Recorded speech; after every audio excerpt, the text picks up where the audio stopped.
Hello, everybody. As always, we're trying to do all these things behind the scenes to make this really easy and clean for you. So we were making sure all of our technology was working and being the teachers we are, adding slides 3 seconds ago. And I imagine after we share this out with you, you'll have some questions and we may even add some more slides. We are so happy to be able to do this for you so that you can watch this at your leisure. We have tried really hard to keep these as short and concise, but certainly informational. As always, remember, we have some slides that we have hidden because we've already covered them in previous meetings, but we know some of you might be new in a role, or sometimes we just need a reminder. So we've hid them in the slide deck, but we may not discuss them. As we are kind of transitioning into the spring semester and all of that entails, and we know like some of you, we were on my drive to work today, I didn't hit a single school bus because I think a lot of folks are enjoying their spring holidays and their spring breaks. And so we hope you've got some rest and that we are all looking forward to ending this school year with a bang. As a reminder, when you see this later, this is kind of our start and stop so that we know how to stay on track. But we will, Miss Katrina in there, I see her. She is going to help me get this on YouTube. So all you'll have to do once you're either on this slide or you're on the YouTube video is you'll just click that and it'll take you straight to the space you want to go to. We've had some questions about like how annoying ads are, and we're trying to work on that. But the key is if we have enough subscribers, then we can remove ads. So tell a friend to subscribe to this channel so that we do not have to worry about ads. That would probably be the easiest thing to do. Outside of hosting it like on another video hosting that would not have the same accessibilities that YouTube does. So we're working through that, but thank you for that feedback. If I have not met you before, I'm just throwing stuff out there. Hi, if you don't know who we are, I'm Melissa Shields. I'm the Assistant State Superintendent. I will share some of the wonderful things I get to work with. And you can't see them yet, but there's an amazing group of folks that will be popping in to share the incredible things that they have. This is our way it's a logistical nightmare to get all of these incredible leaders in one space, but it's important to us that we come together, we hear what each other is doing. We have been coordinating on these slides for a number of weeks, which gives us another great opportunity for calibration. But we want you to see our faces. We want you to know who your people are. But we also know, as hard as we have worked to put these slides together and to make them as accessible to you, you're going to watch this or go through the slides and you're like, I still have questions. So if you have participated in this before, you know that you can ask us questions from the time you're watching this and even on the day that we are all meeting in person. And we are live answering these questions as they come in. You will even see all the Q&A from previous CNI meetings are on the same page. We just put it all on a Google Sheet for you. So as you're watching this and you're like, I gotta wonder, please either click on that hyperlink, use that QR code to ask a question, and then our job is to make sure it's answered. Sometimes it's a really good question and it's a slide we should have added. So once again, be aware that if you send us something like, we need to address that, it is possible that we will add slides to the slide deck. So always check the slide deck again before our face-to-face meeting. As I mentioned, I'm Melissa. I have just the great honor to be a lead learner with these amazing folks. I'm so proud to work for Dr. Mackey and to work for someone that says be fearless, get out in the schools, do the great work, tell the stories, be a part of the story. But if you are new, the Office of Student Learning is an amazing office because we get to work so closely with the things that are happening in our classrooms, and we connect with so many of the other folks that you are going to meet in just a moment if you don't already know them. But just to, this is a slide I always share, so all the things around ARI, AMSTI, EdTech, school improvement, counseling, mental health, courses of study, APLDS, National Board, the work we're doing with extended learning. These are all things that fall under the Office of Student Learning, and we show these little icons to let you know this is the work that we support, but we connect so closely with Dr. Karen Anderson with OMI. doing some amazing work there. I see Don Marson with Career Tech. I see so many others from different sections that have joined us today because our mission is all the same, and that is to be a blessing to you and to support our children across the state. I always try to give you some slides. I've really shared with you so many good ones. So I was looking for some things that I have not shared with you, maybe in a more public setting. I've been in your schools and had different speeches, so I've shared these, but I haven't shared these as a whole group. So these are just some things that I'd love to give you, so you can take back to your schools, to your board, to say that did you know these things are happening? Of course, Governor Ivy, when she had her State of the Address a few months back, it was amazing. She just really touted the things that our teachers are doing, the things that our leaders are doing. Truly, the tides are turning when it comes to Alabama. That is just a understatement. We've just never seen momentum like this. We're #1 in the country for math recovery, #3 for reading, top 5 state for computer science, highest ever college career readiness, tied for the lowest chronic absence, and we could just keep going, as you already know. A few articles that I thought you would be interested in that have just recently come out since our last meeting is the New York Times did this article on the 3 red states that are the best hope in schooling, and Alabama is one of those. It's just a really inspiring, optimistic article about the great work that's going on across the state. And then someone did an article, I think Yellowhammer, on the New York Times article. And I love this quote: Alabama is leading what some are calling a Southern surge in student achievement, and there's nothing accidental about it. We have raised the bar, our students are rising to meet it, and our focus on accountability and attendance is paying off. Love that. And I don't know if you know this person, and many of you may know the person to her right, our own Bonnie Short, director of ARI, and Larry Salisbury with Huntsville City spoke. Bonnie, was that February? Okay, yes, February. Speaking at a congressional hearing highlighting Alabama's reading success. There was a lot of preparation that went into this, and we were so proud to see our Alabama people speaking on behalf of Alabama work, but also speaking on behalf of educators across this country. And we just want to shout out to Mr. Salisbury and our own Bonnie Short of the State Department for doing this. Bonnie, I'm going to put you on the spot. Anything you want to say about that? You didn't know that was coming. Sorry. No, it was quite an honor, though. I will say it was quite an adventure to get to go and see how things are working, back there, and to see different congressmen from both sides of the political aisle who really care about making sure that we're doing what we need to for children. And seeing legislation coming through nationally right now around the science of reading is very exciting. Be proud of you. And they asked her some hard questions, and I was just watching with bated breath how beautifully she navigated them and really credited those people standing in front of children every single day. It was a good thing. And shout out to Huntsville City as well. I am a good friend of Mr. Salisbury. I think he is incredible, and I was very, very happy to see him get to represent. The only other thing before I pass this off to the main person in charge, which will be Sean Stevens, is don't forget that the National Board Boot Camp is ready to roll. This year it will be in more central Alabama, where it's going to be hosted at Thompson High School. Thank you, Alabaster.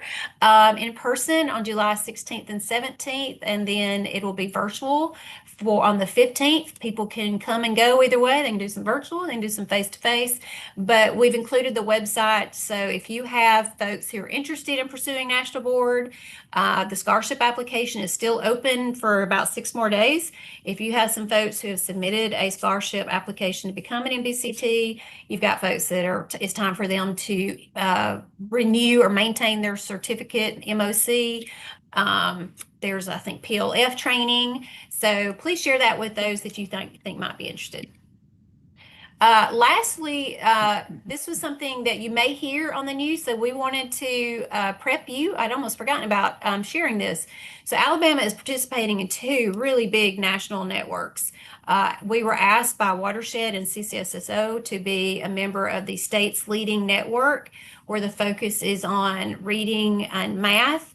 And several in the room that will be speaking are part of this little action team that we have, that we are sharing the great things that Alabama is doing in terms of reading and math, the interventions, the PSTs, all the things that lead into that, not just the coaching and the curriculum.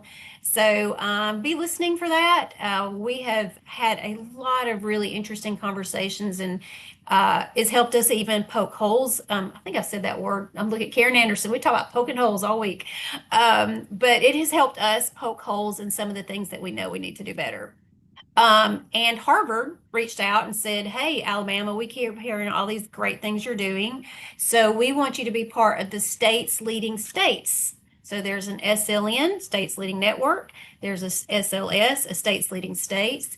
And we were one of a few states that have been asked to participate in this group. And these are states who are policy leaders on things like summer learning, cell phones, elementary, middle school literacy, career prep, and math curriculum. I think our focus for this group is around extended learning and closing gaps, the work we're doing with MTSS and PSTs and those sorts of things. So if you see anything on the news, I wanted you to know that that's going on, and we'd love for you to share that with your teachers and your staff, that our state is participating in this work on a national forum. If you're new, Sean and I put everything we can on these websites. So if you are not familiar, I cannot not say we have worked really hard over the last year and a half to move, or to, maybe I should say, host the things that you need the most on our Office of Student Learning website. You can get to Dr. Anderson's stuff, you can get to the National Board stuff, you can get to Anna Shepherd-Jones with APLDS. And our goal was to get you to get there within 3 clicks. So if you couldn't find what you're looking for within 3 clicks, then we've not done our job, and you need to send me a message, and I'm like, let me fix that. But also, there's stuff that's coming down the pike left and right all the time. So if you click on this little friend right here that says latest updates, it is just a Google Doc, but it goes back now almost 3.5 years. This is a running document for every month. Instead of me or my staff sending you emails all the time like this has happened, we do not want to add to your email pool anymore, or the tug, whatever the term is, than you already have. So make yourself a note, put it on your calendar every Monday, every Friday, whatever works for you, to go to that site, because we update it daily. And then in April, we'll start a whole new, monthly series. But what you have at your fingertips is like, what did OSL, what did the State Department do? I can't remember where that memo is. I don't know where. Go there. I think that's what most people do. Go there, do a keyword search for, I don't know, teens, whatever it is you're looking for, Literacy Act, and you are going to find what you need. So that is just a really quick, easy place to find stuff, but it's also a really easy way for us to get information to you very quickly without having to send 100 emails. Good morning, everyone. Really look forward to seeing you guys in a few weeks, and I appreciate Katrina, Christy, and the entire team for helping make this possible. But I also appreciate our colleagues being able to carve out some time today to go ahead and pre-record our slides and give the information to you up front, so that when you are in person at one of our 11 curriculum meetings that are in your local area, that you can spend that time actually connecting with others and really taking deeper dives on how to actually implement the things that are coming, but then also be able to share the great best practices that are going on in your schools. And so we just appreciate you taking the time to do that. And I appreciate all of our colleagues for coming today and ensuring that we're giving our folks the most up-to-date information as possible. We'll turn it over to Special Education Services and we'll go from there. I'm Tara Jackson, a member of the Instructional Support Team in SES. Special Education Services is actively recruiting educators to participate in development work groups. Help is needed to develop the Alabama Alternate Achievement Standards and Differentiated Instruction Guide, DIG, for social studies. Anyone who teaches social studies in any capacity or holds a degree in the area are encouraged to bring their expertise. Now, this is our final call. The dates are quickly approaching, as they are tentatively scheduled for April 14th through 16th in Montgomery. Educators, especially those in general education, for collaboration on the DIG, see the QR code or link to the form to sign up.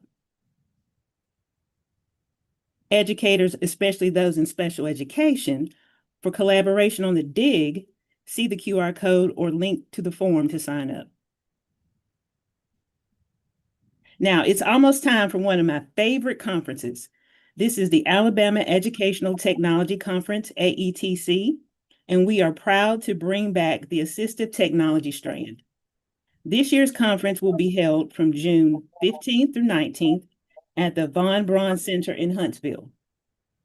We want to highlight our featured sessions, including a simulation session for self-contained classrooms, using augmentative alternative communication, or AAC, in the classroom, and also visual supports in the classroom, which was a huge success last year.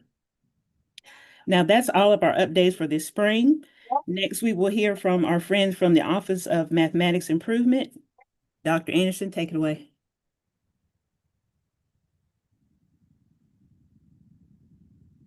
Thank you so much. Thank you, thank you. Thank you, Tara. Sure appreciate that. Let's proceed with updates from the Office of Mathematics Improvement for K-5 Math. With regard to assessment updates, let's talk about the fractional reasoning screener. And before I move on, I just want to state that we are excited. This is the first year we will actually have data to share. There are 10 required reports to be shared with the legislature and with the public, and this is the absolute first time we will have fractional reasoning screener data to share, so we are excited. It is imperative that the screener is administered after instruction has occurred because we want to ascertain the progress that has been made after instruction over the course of the year. Forefront is the only vendor that has a fractional reasoning screener. They have a free version and they have a paid version. The paid version is the only version that will yield data that can be submitted on our legislative report that's required. The free version does not. The free version only allows the school to hold on to that data. It is imperative that we see the great work that you're doing. We need that data reported, so please ensure that the paid version is used. If there are any questions, please reach out to Forefront. Additionally, data collected outside the testing window cannot be recorded in the annual legislative report. So again, we need to record what every single school has done. We want to know the good work that's being done. We want to celebrate with you the progress that students are making. So please ensure that you're adhering to those testing windows. Contact your vendor if there are any implementation questions. You know to contact AMSTI if there are questions with coaching. You know to contact your regional coordinator with the Office of Mathematics Improvement if there are questions about the Numeracy Act. However, if there are questions about a specific program like Forefront or any other task force recommended product, please be sure to contact the individual vendor.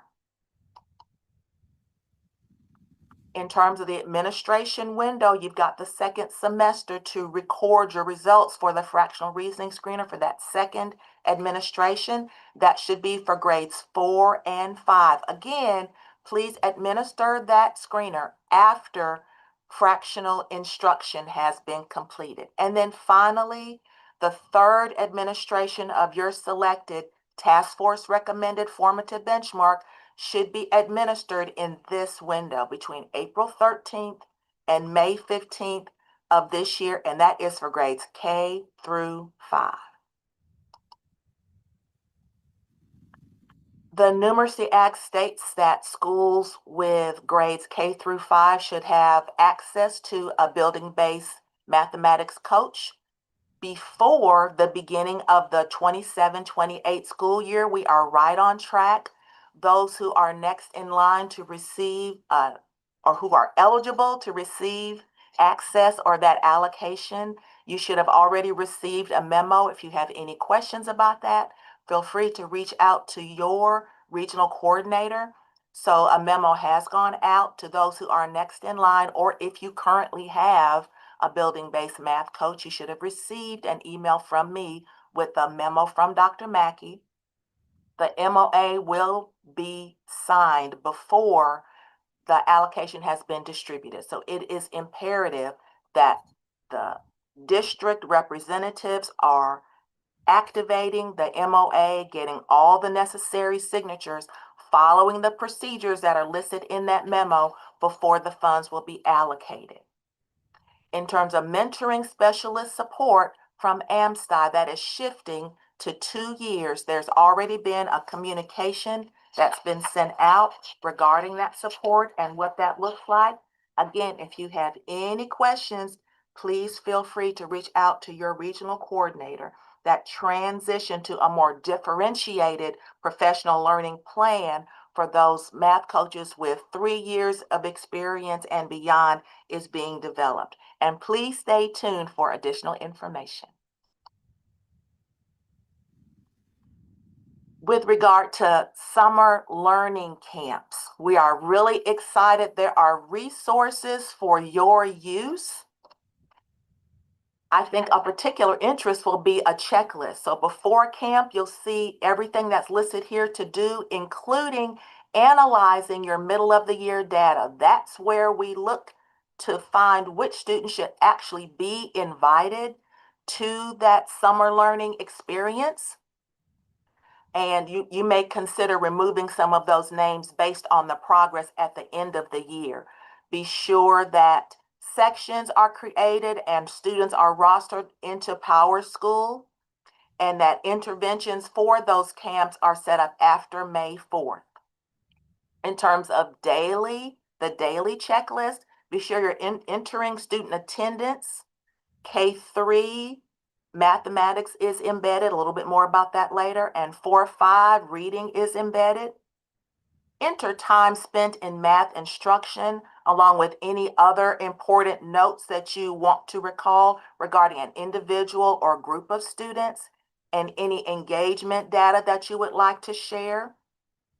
Bi-weekly, students who are attending that summer learning experience in grades 4 or 5, specifically for math, to address a reading deficiency should also be progress monitored in the area of that deficiency. And then finally, at the end of camp, again, you're seeing a theme. We want to hear about the great work that's being done. So be sure to administer that 4th administration of your task force recommended benchmark assessment. We're going to collect all of that information, finally enter any other notes, and close out those interventions at the end of camp. Finally, and I know I'm saying this over and over, I want to be sure to bring this home. To ensure accurate legislative reporting, please close out those interventions when your camp has been completed. There is a summer learning memo with a resource folder that includes a variety of information for your youth, including videos, a slide deck with directions, and this checklist, along with the fantastic summer learning document. Summer learning guidance document, I should say. Summer math camp should be staffed with highly effective teachers, and you know who they are. When you're looking at your beginning, middle, and soon to be end of year data, you know those teachers that are actually ensuring that students are progressing, that students are moving. Those are the individuals who should be staffed with your summer learning camps. Those are the individuals, highly effective teachers.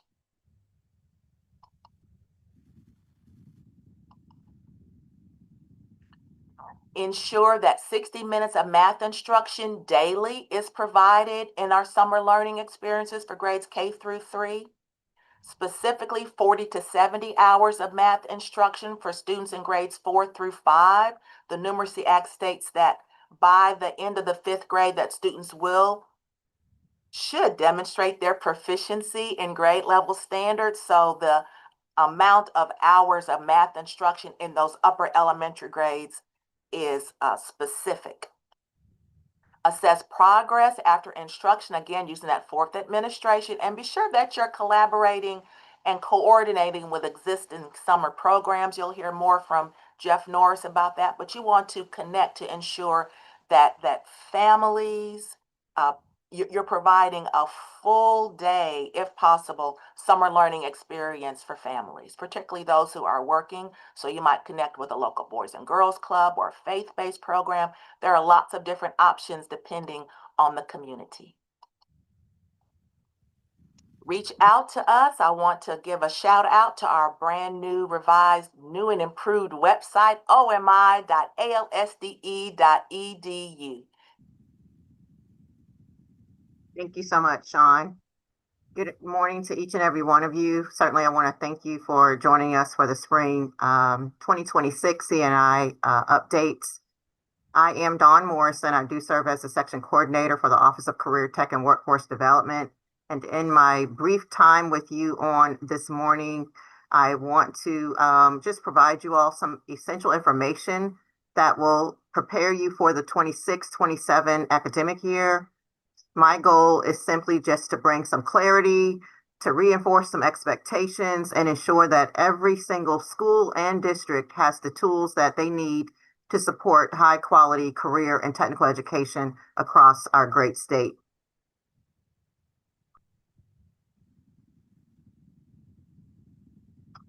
Oh, is there a way to, let me see if I can go back. All right. So I want to begin by just grounding us in the foundational documents that shape every aspect of career and technical education implementation. And these documents are not optional references, but they are indeed the backbone of quality, compliance, and program fidelity. And obviously, we have the courses of study, plans of instruction, program guides, and equipment list. They're available on the website. The QR code takes you there. One document that I want to bring emphasis to that I'm sure that you all are patiently waiting for are the program guides for 26-27. We do anticipate that those should be uploaded by mid-April. And I just want to make sure that your administrative teams know where these documents live and that we're using them consistently during scheduling, staffing, and program evaluation. Because when these documents are used, they certainly guide decision-making, and our programs thrive. But when they're overlooked, that's when we start to experience program drift in the career tech space. And so what do I mean by that? When I talk about program drifting, it really refers to a program that is experiencing drift when courses are offered out of sequence, teachers are assigned outside their certification area, the required equipment or safety standards are not being maintained or met, and credentials offered do not align with the program of study. And then finally, our students are not progressing toward concentrator status.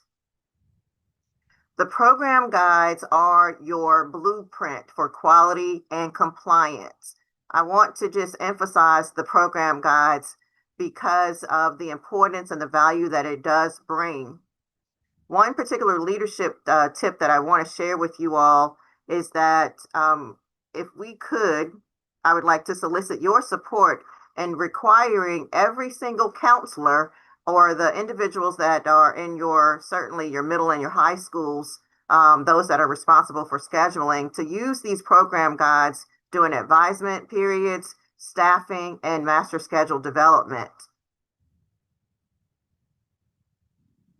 You all have seen this particular slide before. It introduces our new career cluster framework. Last year, we transitioned, in the current school academic year, which is 25-26, we transitioned to this framework. And you continue to see this, and we continue to share this particular slide with you. But what I really want to emphasize here is that your program declarations in PowerSchool are already aligned and organized using this new structure. Federal reporting is going to require that the state of Alabama use this framework when we go to submit our consolidated annual report in January of 2027. That's one of the reasons why we've already organized based on this new structure. Additionally, the 2026-27 program guides that you're going to find in mid-April, once again, on the website will also now be organized by this framework. And I want to share with you, all right, this particular document, because I think it will help you the most. I see Dr. Shields is nodding. I know she refers to it every single time we talk about the new framework. And so I want you to acclimate yourself based on the new framework, how we're going to be organized moving forward in the career tech space. This is going to be a lifesaver to you because it lists the original cluster based on the old 16 model and what the new cluster name will look like. Again, it's already showing in PowerSchool this way, but unless you're responsible for program declarations, you probably don't see it. But if you're now going to be looking at the program guides that will be published in mid-April, you want to focus on that column on the right-hand side. Because if you're looking for agriculture, food, and natural resources, it's not going to be there anymore. It's going to be listed under agriculture. Some of the other bigger shifts will include STEM. Well, STEM is everywhere, folks, okay? And so, but if you're looking for the current CTE engineering programs, they will now be listed under advanced manufacturing. So those are some of the kind of shifts that we have made. And I believe this document will serve you greatly moving forward. The other thing that I want to emphasize is everything around course sequencing, okay? And leadership decisions determine whether career tech programs function as they are intended, whether we're talking about scheduling and sequencing, staffing impacts pertaining to certifications, resource allocations, counseling, also impacting access and equity to our programs, and then finally, fidelity impacting college and career readiness status, as well as our Perkins 5 performance indicators. So we're suggesting that the building leadership, whether it's the principal or it could come from the district level, that you assign at least one assistant principal or a counselor as the CTE sequencing champion to monitor fidelity and to flag issues early. This is also where we're kind of running into issues when the audit team is out there performing their audits and courses are being taken out of sequence. I also want to just put on the radar that CTE is a leadership lever and not an elective add-on, especially when it comes to accountability. And so not only is it a strategic lever, but it strengthens obviously our graduation rates, attendance, student engagement, and ultimately workforce readiness. It is currently driving Alabama's talent pipeline and connects students to high demand, high wage careers. And if you haven't noticed, certainly from an accountability standpoint, career tech is, it seems to be perhaps the saving grace for certainly a lot of our students. This is also just a reminder of what CTE is versus what CTE is not, okay? CTE is a very structured, state-approved system. It is aligned to labor market demand, but it is also a bridge to meaningful skills and work-based learning and future success. What CTE is not, and this is again where we're running into issues when it comes time for audits, is that CTE is not a random set of electives or a placement for undecided students. It is not a scheduling convenience. And we're going to also request that you conduct a quick audit of your master schedule to ensure that the programs that you are offering have not drifted into what we're calling elective territory, or they're experiencing elective drift. This, again, remains one of the most common issues that we're seeing across the state currently.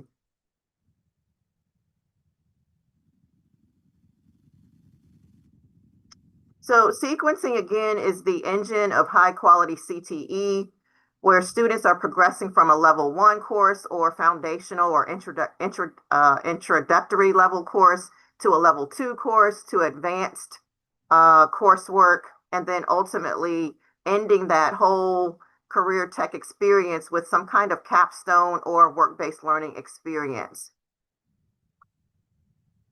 Each step that you see listed here builds skills progressively and ensures concentrator and completer status. Certainly from a federal reporting standpoint, concentrator status is important, but certainly for the student, if that student is on option B, then completer status would definitely be important, where course sequencing is vital. This is also just a reminder of where we need to be much more intentional about the CRIs that we are providing our students. They should be treated as a cumulative result of correct course sequencing, protected pathways. Again, those teachers are properly certified so that we can ultimately make decisions based on the data. It is important that we begin to shift from this mindset of, electives to a mindset where students are fully completing full pathways rather than sampling courses. The intent when we talk about CRIs is not for every single ninth grader, folks, to earn a CRI, because the readiness has to be authentic in order for them to be prepared to sit for that career readiness indicator. I've highlighted some things on the right-hand side of the slide there.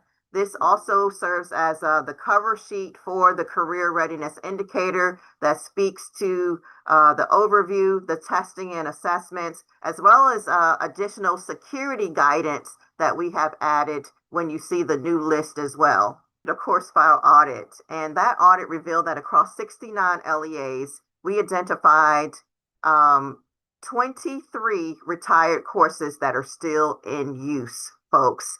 And nearly 4,900 students are enrolled in these courses that no longer technically exist. This is quite alarming. And so as you all prepare for the 26-27 academic year, and the folks will have that live in the river region of the state will have an appreciation for what I'm about to say. Clean up. When one of our local news anchors does the the health and safety inspections of the restaurants, and he's calling out various restaurants due to their low standards or having not met the standards of the health department. He always oftentimes ends the segment with clean up. Please, as we prepare for the 26-27 academic year, you too should be conducting a very similar spring cleaning, if you will, of your course files. So please review your course files carefully. Remove those outdated courses because they do, by doing so, it just ensures that it just leads to accurate reporting, proper credential alignment, and clean accountability data. But most importantly, you need to keep in mind that those retired courses should not be counting, number one, toward graduation requirements nor completer status.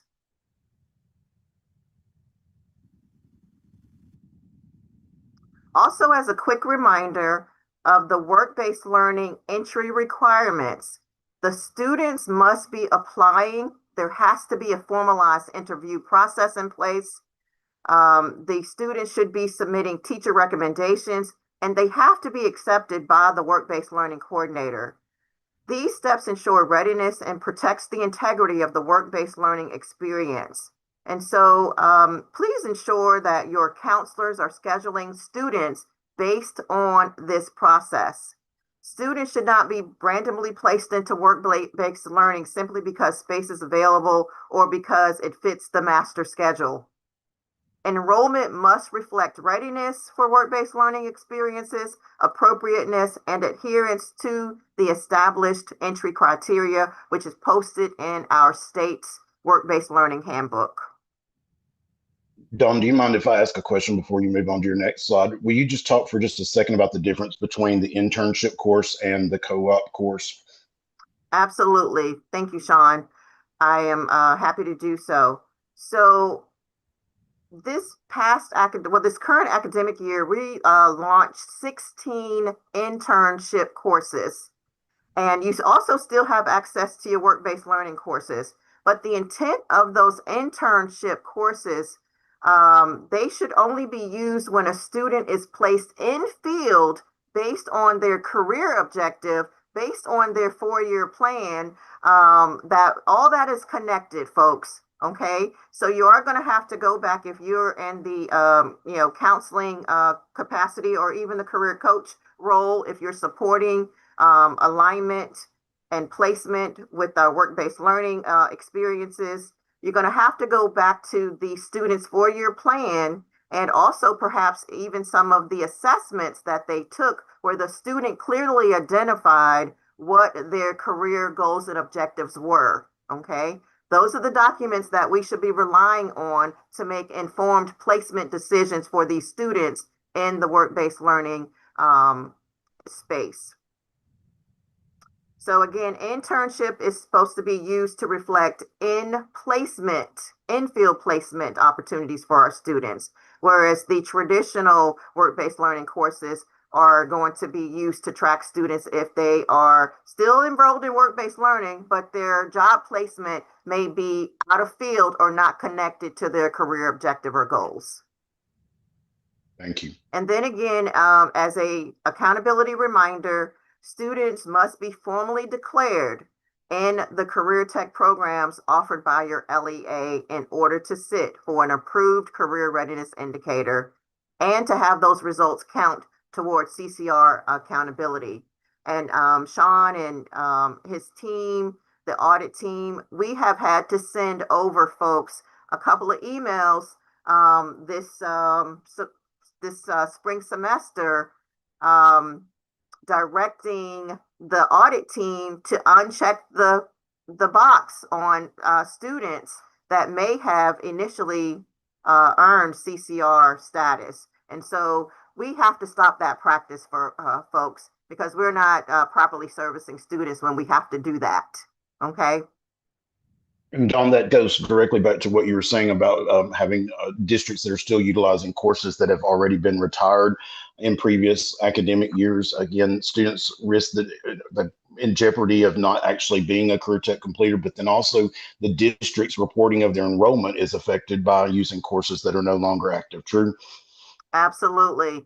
And, as we're making our rounds as well and across the state this spring, we are also emphasizing that, yeah, sure, right now it's only impacting CCR status, but folks, for the graduating class of 2026, it's also now going to start impacting when audits are conducted next year, perhaps a student's graduation status as well. So this has some negative implications that we all need to be made aware of, and to make sure that we're tightening up our, practices at the LEA level so that the actions of adults are not impacting the end outcomes for our students.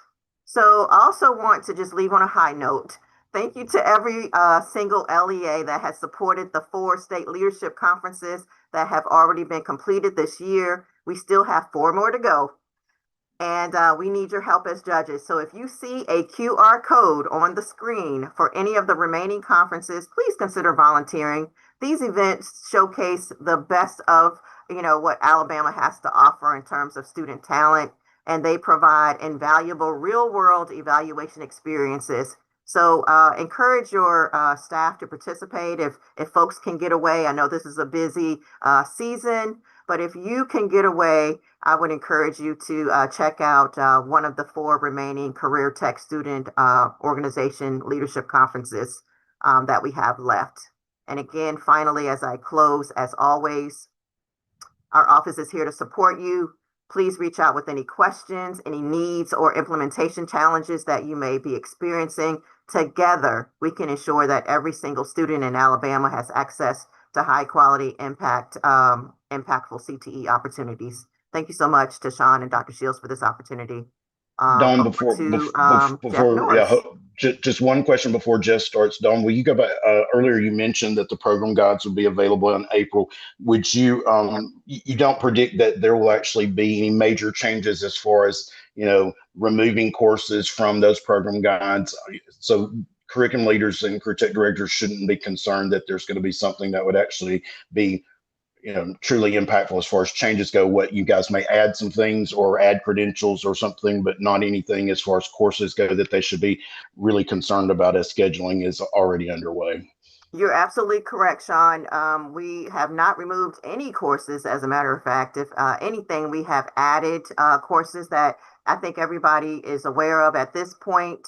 AP Cybersecurity, as well as AP Business with Personal Finance, have been added in multiple program areas. And then you will see another shared courses opportunity when we move Cybersecurity 1, 2, and 3, as well as Artificial Intelligence from the Information Technology pathway to be shared with Business Marketing and Administration under the Business Information Technology program area. But those are the only shifts. Thank you so much. I appreciate that. Thanks, Dawn. Jeff? Thank you. Thank you so much. Hello, everybody. Excited to be here. I love hearing from all of our different sections, the amazing things that are happening. And I just want to say thank you to those of you who are watching this that wear so many hats.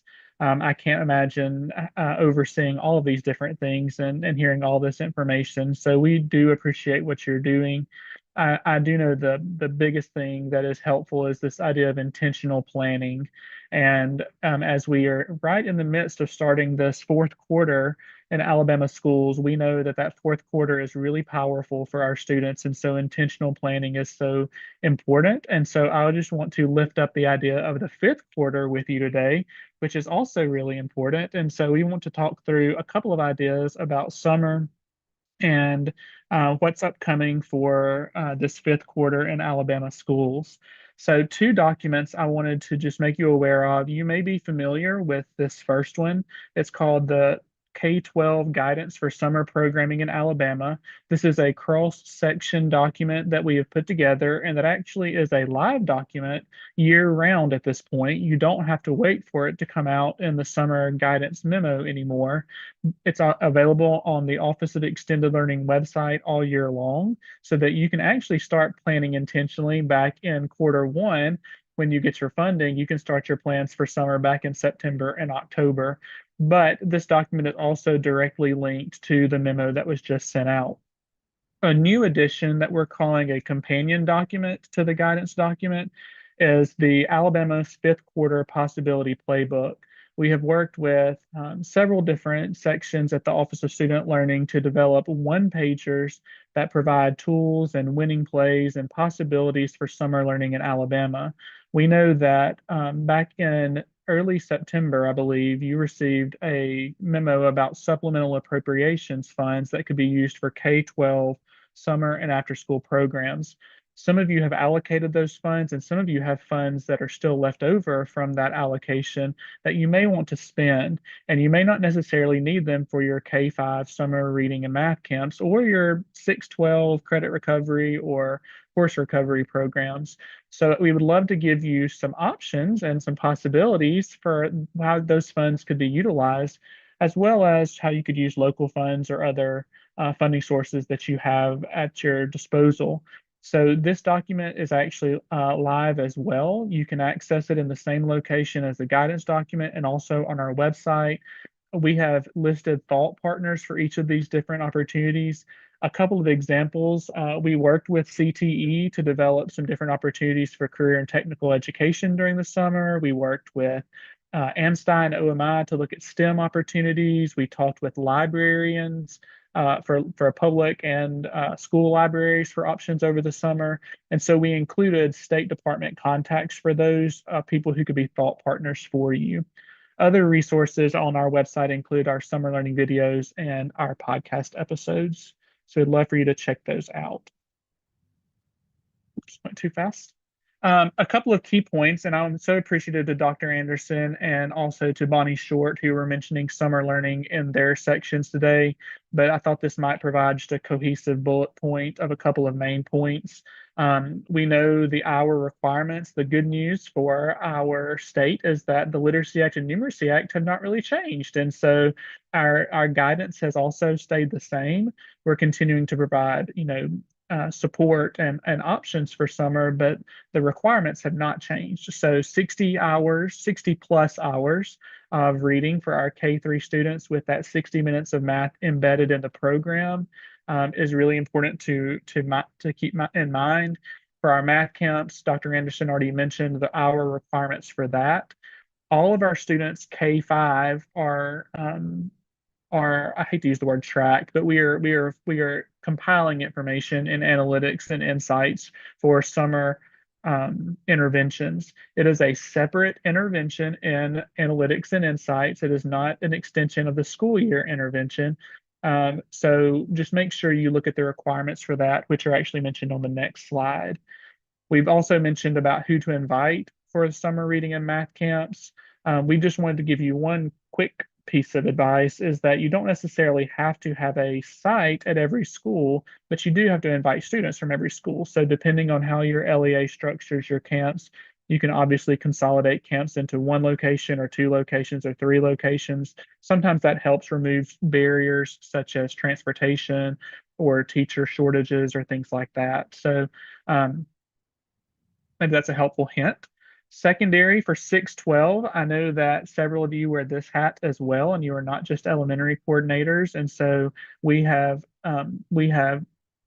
cohesively designed several interventions in analytics and insights for summer. This includes one intervention for our secondary students. This year, we are only collecting enrollment for 612 students in any type of summer program. We actually rolled this out last year and had a really good response. So thank you to those of you who tested the waters for us last year. This year looks the exact same.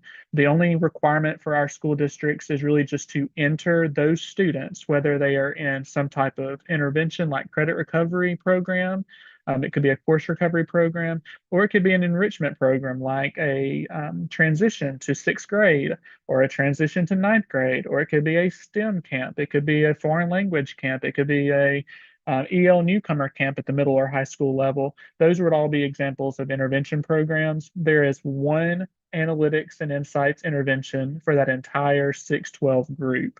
Those instructions are also located on the memo that's listed on the next slide. And then last, people always ask, I love having the reputation as being the money guy. People think that I have lots of money to offer people, and so they always reach out to me about grants and allocations. I really have three or four that I really want to mention right now, just to make sure that you're aware of all of these and we have consistent communication and a shared understanding of how those funds can be used.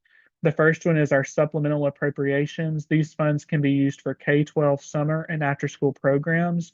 The funds were designed to be an extension from ESSER funds. So if you had great programs and programming, that you use those ESSER funds for in the summer, these supplemental appropriations can be used in much the same way. The restrictions there are very few restrictions, but they are listed in that memo. The second major fund source is our summer reading and summer math camp funds. These come out of the Education Trust Fund budget. Bonnie Short and Karen Anderson do a great job of really looking at student deficiency totals and giving allocations to both our full support schools as well as all of the schools in Alabama. One disclaimer that I'm going to put out there, and I hope that I will put this bug in your ear, but that you will not hate me for saying this, is that these funds are not designed to fully fund a summer reading or math camp. These funds can be used to help support your summer reading and math camp, but the funds were never, they are actually allocated for our full support schools. And because the Alabama Reading Initiative and Office of Math Improvement feels so strongly about summer learning, they're willing to add to that fund source to give funding for all of the schools in Alabama to at least get a portion of funds to invite students with deficiencies to those camps. But I just want to help you shift your mindset to this idea that summer reading and math camps and really summer learning for all of our students is essential for their success. And so you are not losing money by using local funds for these summer camps or intentionally planning for these summer camps. Really, it's designed to help you add and to blend and braid this funding source with the supplemental appropriations, with local funds, with other funding sources to create a really comprehensive program. So hopefully that helps you kind of shift that mindset. And I'm happy to help you spend your money as well as give you the money. So you can always reach out to me for that. The last source would be your ARI program grants. This was with some funds that were remaining after the last fiscal year.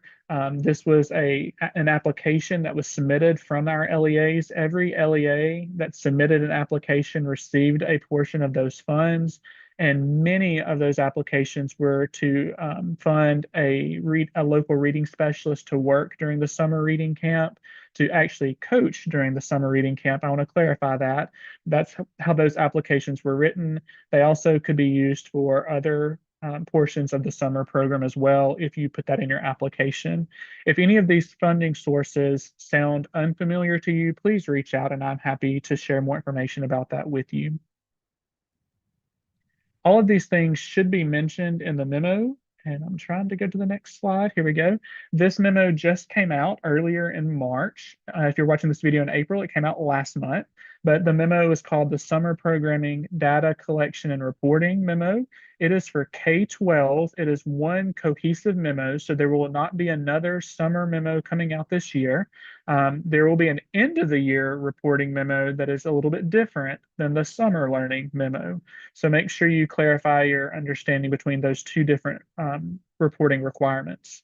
This particular memo includes a Google form that we need you to submit as soon as possible. It is site and budget information for how you are utilizing those education trust fund allocations. So our reporting mentions how those funds are being utilized in the different categories. That link is directly in the memo, so you can click into it and enter those totals pretty quickly, is how it is designed. This memo also includes links to the guidance document and the possibility playbook. It also mentions the reporting requirements in analytics and insights. I'm so thankful for the team from the Office of Extended Learning, the Alabama Reading Initiative, and the Office of Math Improvement and AMSTI, and actually MTSS this year, who have worked together to create really streamlined guidance for this data collection process. I hope that you are noticing that at the local level. I hope that you will take time to send your regional and your state specialists with whom you work some feedback about that streamlining process, because it has really been a focus this year to make our communication as well as our reporting cohesive and as consolidated as possible. So we have created videos and checklists and all types of tools. And I will give you one more piece of good news. I cannot think of any major changes from last summer for reporting requirements and analytics and insights for K-5 math or K-3 reading. So if you submitted, if you were in charge of that last summer, it should look almost the exact same, if not even easier. So that'll be one blessing that hopefully we can give you this spring. And then the last thing I want to mention, besides that secondary programs are also entering in PowerSchool, is that every school in Alabama that offers any type of summer learning needs to notate this in PowerSchool SIS and the Student Information System that is separate from analytics and insights.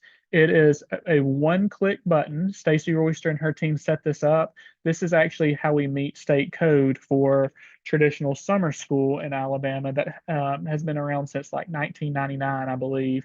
And so we have streamlined that down to a one-click button, and this tells us that your school, that your students in your school are being offered summer learning. So it is based on student in your school. That information is also in the memo. I believe my last slide is about Mega. I'm so excited that we are having a presence at Mega this year with the other sections of the Office of Student Learning. We have 2 sessions specifically regarding summer learning. One is called Summer Learning Rocks, Moving Beyond the Mandate. This one is all about shifting mindsets and shifting practices and shifting resources. July is when Mega is happening, and this is a great time to reflect on your summer camps, most of which are happening in June. So you can bring some fresh questions and fresh ideas to this session, and we're going to really work through some of those scenarios together. There's another summer session for our secondary directors and secondary principals and secondary teachers about reimagining and redefining summer school for our secondary students. If this is a major goal for your district, it's a really fantastic session, and I would highly encourage you to send someone from your team to that session. And then the last 2 are more on the extended learning side for our adult learners. We have 2 sessions that I'd love to put on your radar. One is called the Transfer Effect. We have been doing this as a PLU this spring and have had some really great feedback. So we are offering this as almost like a mini session at Mega, but it's also advertising for next year when we also hope to provide a PLU and CEU credits. This one is all about adult learning. So if you are an adult who leads other adults in your building, or you're a district leader who leads adults at the district level, or even for our state partners, this is a great way to look into how do we really create and structure professional learning opportunities that lead to transfer of that learning into our individual situations. And so we talk through discussion protocols and all kinds of fun activities. It's a really great professional learning session. And then the last one is about teacher leadership. We have also been hosting several teacher leader academies around the state this year and piloting those in North, Central, and South Alabama. We hope to expand that next year.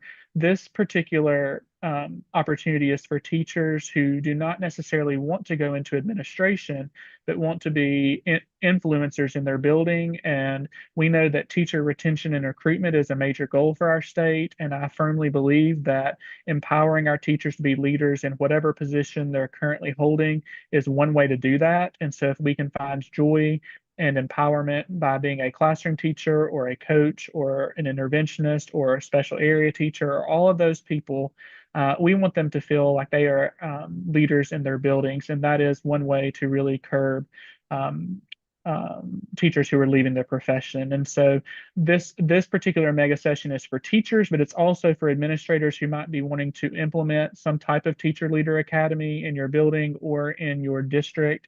Would highly recommend that one as well. You can reach out to me anytime to get information about these sessions or about any other things that relate to extended learning. I'm going to try to get to my last slide and show you my contact information. Here it is.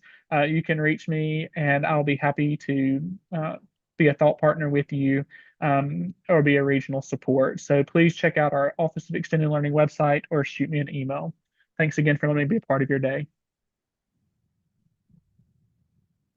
Hey, Bonnie, can I pop in there real quick? I know I'm just giving you the reins, but I got to hang out with Jeff and his friends last week in Coleman County, doing some work with a really packed crowd of teachers from multiple districts around those that want to elevate their opportunities in working with students, not necessarily wanting to go into principalship or administration, but to be leaders in their schools and in their school community. It was amazing. It was an amazing day. I enjoyed being a leader with them.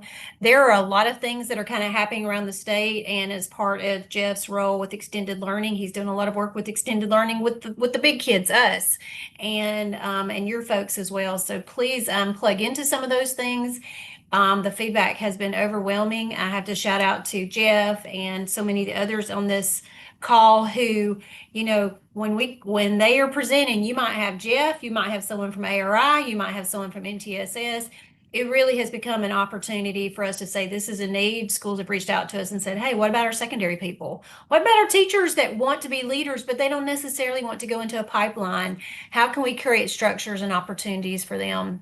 So thank you, Jeff, for sharing that. We're really excited to give you a little taste of that at Mega, but if it's something you want to explore, we would love to see you in some of our cohorts next year.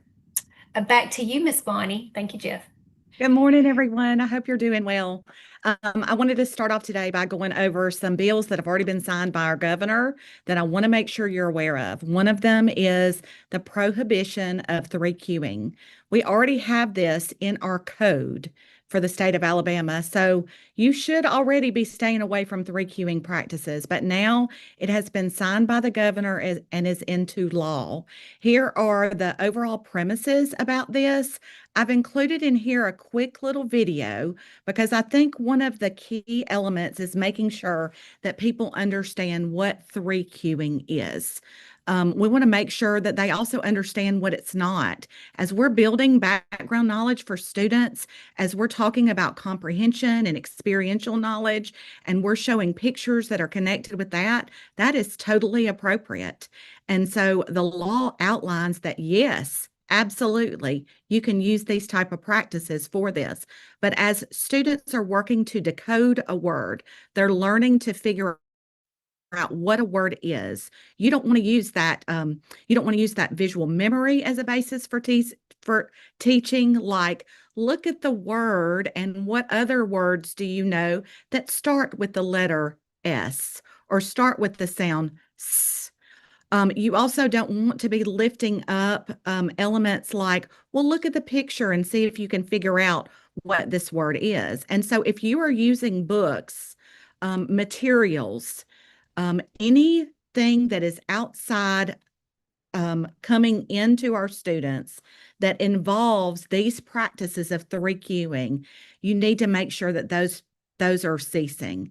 I will say I most often hear, and I think it is because the curricula has already been laid out for our improvement of interventions and core, but I most often hear about programs that are not on that list being utilized, even with our special education students. So be sure you're taking a look at any of the programs and practices going on in your school. Part of the consequences that are on here is that if it is said that your district is using, the board notifies the local board of education, and then they also notify the legislature and the public of the violation. So we want to make sure that you are well aware of what the 3Qing bill is all about before. Being proactive is always important, right? So let's move on to the next bill, if I can. Up. I click too many times. My patience gets me sometimes, so forgive me. The screen time bill signed by the governor. This impacts our pre-K through kindergarten, and we're also looking for another bill that's in the legislature that is beyond kindergarten that is about screen time. Now, this bill isn't all laid out, even though it's signed by the governor, because the Department of Early Childhood and other agency heads will get together and they will provide more guidance upon what exactly this means. Please know that it does not apply to IEP situations. So if you have somebody who has augmented technology and it's a part of their IEP, they're fine to continue on with that. It doesn't apply to diagnostic tests and assessments. So when we're looking at taking the ACAP or our early years assessments or other like things, it doesn't apply to that or our virtual schools. So more information will be coming out led by our Secretary of Early Childhood Education regarding the screen time bill. I wanted to make sure you're aware of the work that's going on in our educational prep programs. We have 2 regional staff members who work to support the colleges and educations. We have 24 colleges and universities in Alabama that support an educational prep program. They have pre-service teachers that they're training to be teachers. We have these two individuals who come in, they work with them side by side, coaching. They are providing professional development for them. They're leading book studies. Make It Stick is the book that you see here. Incredible book if you have not read it. It's really about the science of learning and what it takes to make sure that learning sticks. It's not a K-3 thing. It is a learning thing. It really fits for all. So if you have not read that book, I strongly encourage you to pick that one up and go through it. But they're doing conference presentations. We're hearing from people all over the nation about what are you doing with Alabama's educational prep programs, because we're seeing some really incredible things. They are also doing labs, just like we have labs for our coaches and our principals and now central office. Educational prep programs are having labs. So the professors are invited to go to each other's schools. They are seeing them practice with their pre-service students the various elements that they're working on. So they've used the Make It Stick book as kind of their catalyst this year for their educational prep program labs. Also have a video for you here that goes over a lot of the things that are happening with our educational prep programs. I encourage you to watch this, to look over it, because there's really some amazing things that are going on with them to support the science of reading. Letters cohort number 10. So one of the things that we are noticing is that when there is a group, and it'll be no surprise to you, when there are a group of individuals that are concentrating on a like project, that the efficacy grows and we end up with better results. So we know the importance of being able to provide a cohort for letters. We have a renewed contract. If you or your district are interested in hosting your own cohort, which would also mean that you have a part in deciding when those meetings are taking place. We have to have a minimum of 30 participants, a maximum of 40. It does not have to be isolated to just one district. It could be combined districts coming together. And it tells you exactly what to do.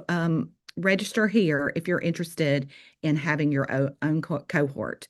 One of the things that we're seeing in some preliminary research is that if a student has a letters trained teacher, we're seeing a higher impact on the outcome. And so we encourage you to really engage in letters if you have not already. This is something that is free to you because the state of Alabama is paying for this for you. It is an expensive professional learning, but it's expensive because it is has a big punch, a good pack. So be sure if you have not capitalized on that, that you sign up. Reading and math assessment dates have come out.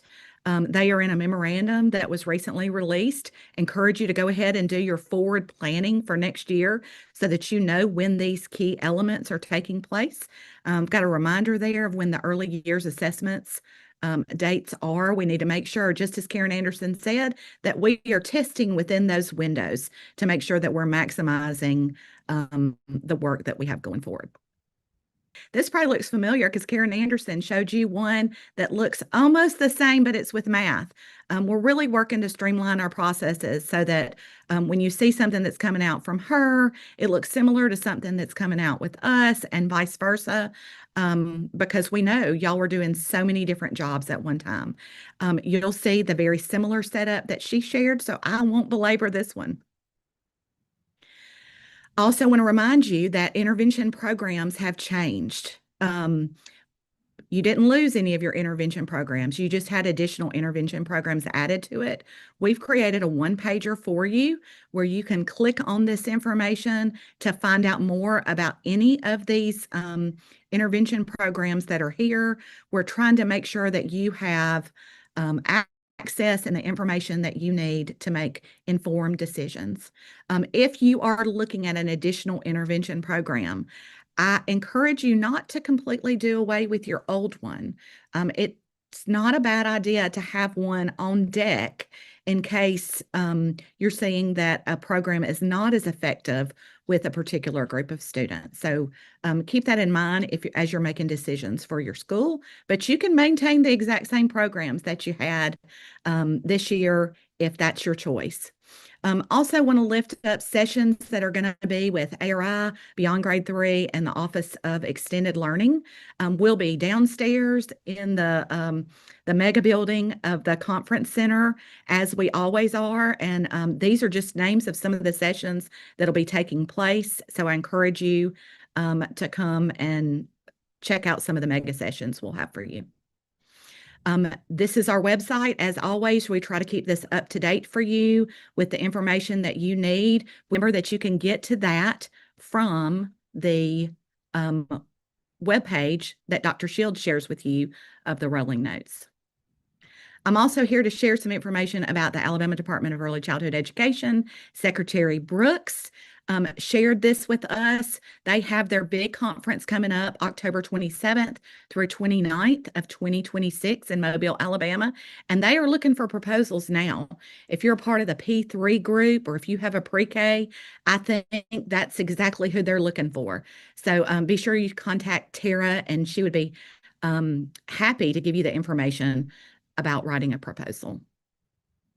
I also want to share with you that she's got early learning inventory dates for you.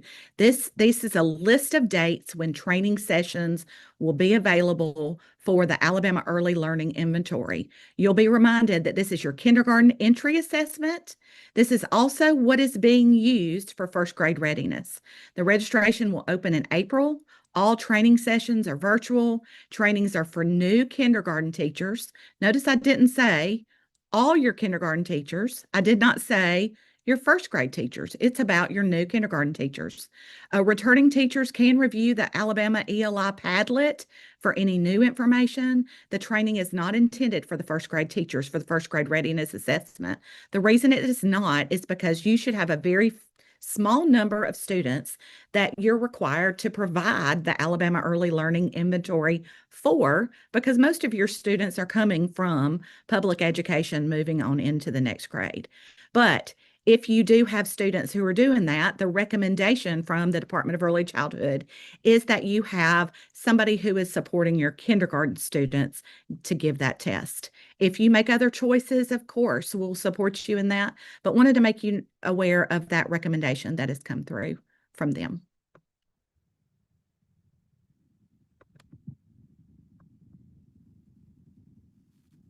You would think clicking to the next slide is easy, but believe me, it is challenging.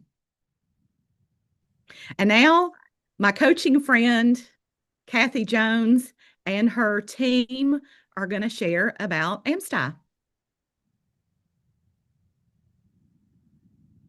Oh, or maybe not. Maybe I go back to the slide that it skipped right on over. I don't know who helped me with that, but thank you very much.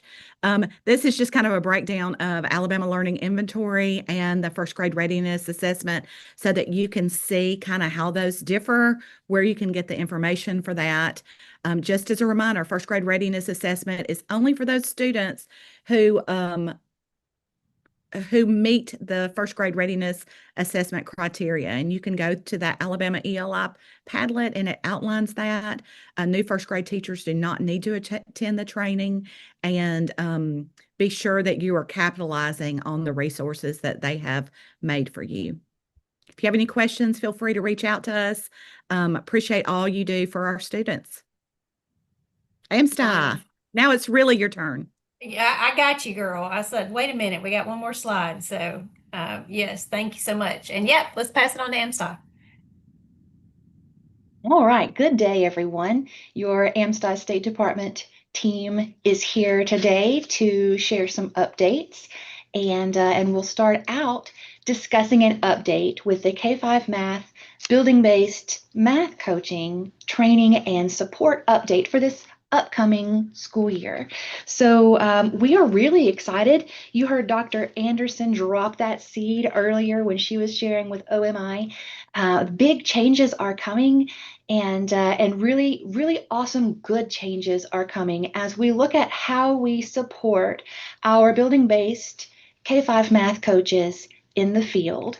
So you will have received this information by email on February 27th. And if you did not, then please do reach out to your regional coordinator to update your contact information, because that means that what they have on file for you needs updating.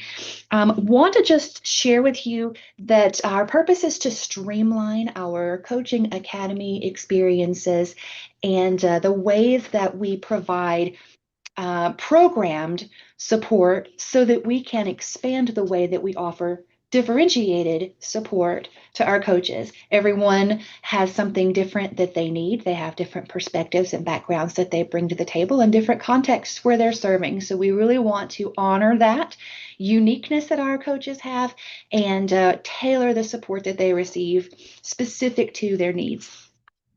To that end, the Coaching Academy will continue to serve our coaches' first 2 years in their position, and then our year 3 and beyond coaches will have access to our menu of services that is specifically constructed with learning opportunities for our building-based math coaches. They'll have opportunities to attend face-to-face things, to attend virtually, synchronously, and asynchronously. We're trying to create as many opportunities as possible to make the access to learning as accessible as possible. The evidence-based coach accountability system, which we're referring to as EBCAS, is in the works. Will be piloted this spring. You'll hear a lot more about it at Mega as OMI discusses that with you together, but it's an opportunity for our coaches to have the same structure as our teachers do when they have various indicators of success and have more clear understanding of what is expected at their differentiated levels, and they can set their learning goals and plan their learning appropriately. So that will be announced at Mega and coming very soon. The very most exciting thing about all of the conversation that we bring to you related to our K-5 math coaching is the development in progress of a tool that will make our building-based math coach documentation a whole lot more user-friendly. You may have heard some folks say that our documentation requirements can be a little bit cumbersome, and we hear you. We have heard it. We have been working to develop a more streamlined process, and we are really excited to be piloting now a tool that will really make our coaches' documentation experience a lot more user-friendly, a lot more, dare I say, exciting. And we're really excited to bring that to you in the field very shortly, rolling out for the new school year. So stay tuned. Your coaches will be able to spend a little more time doing the work and a little less time dedicated to writing down the work that they did. So that's on the way. Stay tuned.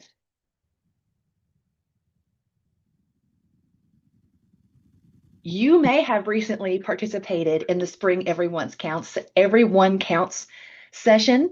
Your AMSTI friends and your OMI friends partner to host these sessions, specifically digging into the content and pedagogy and all of the stuff that we know is powerful in the math classroom. And this latest one was on fractions. You may have just felt a little knot in your stomach when I said the word fractions, because often that brings about a little bit of adult anxiety in the world of elementary math. So their time was spent, these elementary administrators dug into several different hands-on explorations and activities dedicated to really helping the grown-ups in the room solidify what they know is true conceptually about fractions. And a lot of feedback was received that, I wish I had learned it that way. If it had been explained to me like that the first time, if I had ever seen that, all of those. So if you and your team walked away from that session and said to yourself, you know what, I think our teachers could use some of this, That's what your friends at AMSTI are for. Please do reach out to the local AMSTI site director who serves you in your region and ask about opportunities. We live and breathe the world of getting into classrooms and supporting the people whose boots are on the ground to help open up the learning for students in a way that was not opened for us. And we are delighted to partner with you and explore opportunities for your team to dig deeper into fractions for their own learning.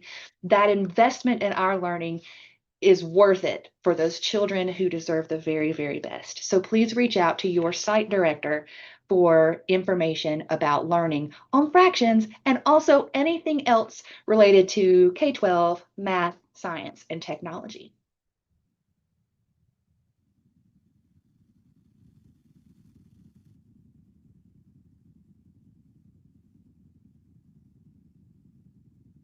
So here's some information for you about how you get connected with that training. We're already now planning. Spring sessions are happening now. Summer sessions are being put on the calendar, and believe it or not, sites are already forecasting ahead to meet the needs in the new school year. So definitely get on the radar of your local site director. Get copies of session schedules, get on the list. We want to make sure that you do not miss out on any of the things happening across our regions this spring and summer.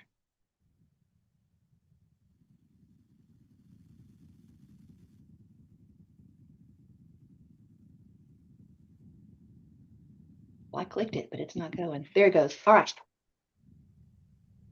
Hey, I'm Carrie Richburg, and I'm your 612 math administrator for AMSTI.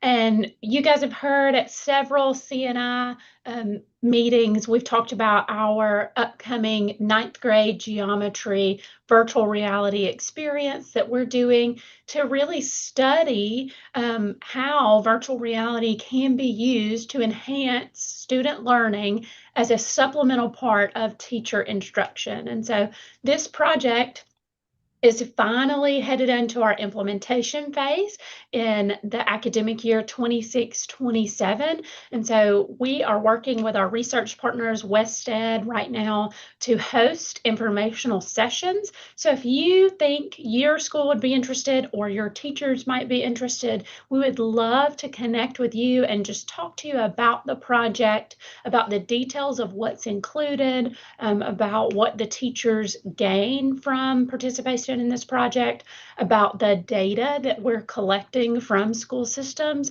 based around their 9th grade geometry students' learning, and how we're hoping to publish some findings about how Alabama was able to build these virtual reality lessons and then ultimately disseminate them statewide and then to any other state that wants to have them to enhance our students' geometry experience. So that recruitment is happening now. Our goal is to have everybody who's participating in the study aware and ready and attending that introductory training this summer. And so we're wrapping up those recruitment sessions by May this year. That way everybody goes home this summer knowing whether or not they get to participate in this next academic year. So please feel free to reach out should you be interested in that opportunity. Our next slide is talking about our team's professional learning. And we're so excited. A new process for Teams Professional Learning rolled out last July, and just really happy with the efficiency that we've seen with this new process and the opportunity that it brings for both our teachers and our school systems. Over 161 courses have been reviewed for state approval since July 1st. And these courses are in addition to the 83 plus AMSTI and ASIM offerings. And so annually, we've had over 244 courses offered for math, science, and computer science teachers to count as a part of their team's professional learning credit for those 9 additional professional learning days that they have. And so The fun breakdown is we've offered 114 science courses, 80 math courses, and 21 computer science courses. So if you have any needs for Teams Professional Learning, please reach out to me and my team will work with you to not only find what you need for your teachers, but also if you've got somebody that's interested in hosting Teams Professional Learning, they can reach out too, and we can plug them into that review process so we can determine what options and opportunities our teachers can receive. All right, I am delighted to talk to you about Math Stars. Hopefully you saw this being announced on Dr. Mackey's Midweek Matters. Want to make sure this catches your attention. You should be viewing this on or before April 7th, and the deadline has been extended for you until April 10th. So if you've not yet submitted this, get ready. The Math Stars is a national nonprofit that works to identify and help to support students who have demonstrated excellence in the world of math. They are specifically looking to identify third graders that they can pour into for the next 10 years of their learning to really bless them and their families with opportunities, really helping them to grow in their love and experiences in math in a way that they may not have otherwise been able to participate. It is absolutely free for our students who are nominated to participate, and it is absolutely free to our schools to nominate them. So this is the way it works. Schools are asked to identify last year's second graders who are this year's third graders using the current ACAP data that we have from their last year's second grade test. And to please identify their top 3% students who just blew that test out of the water. Those 3% students are the ones who are being nominated to participate.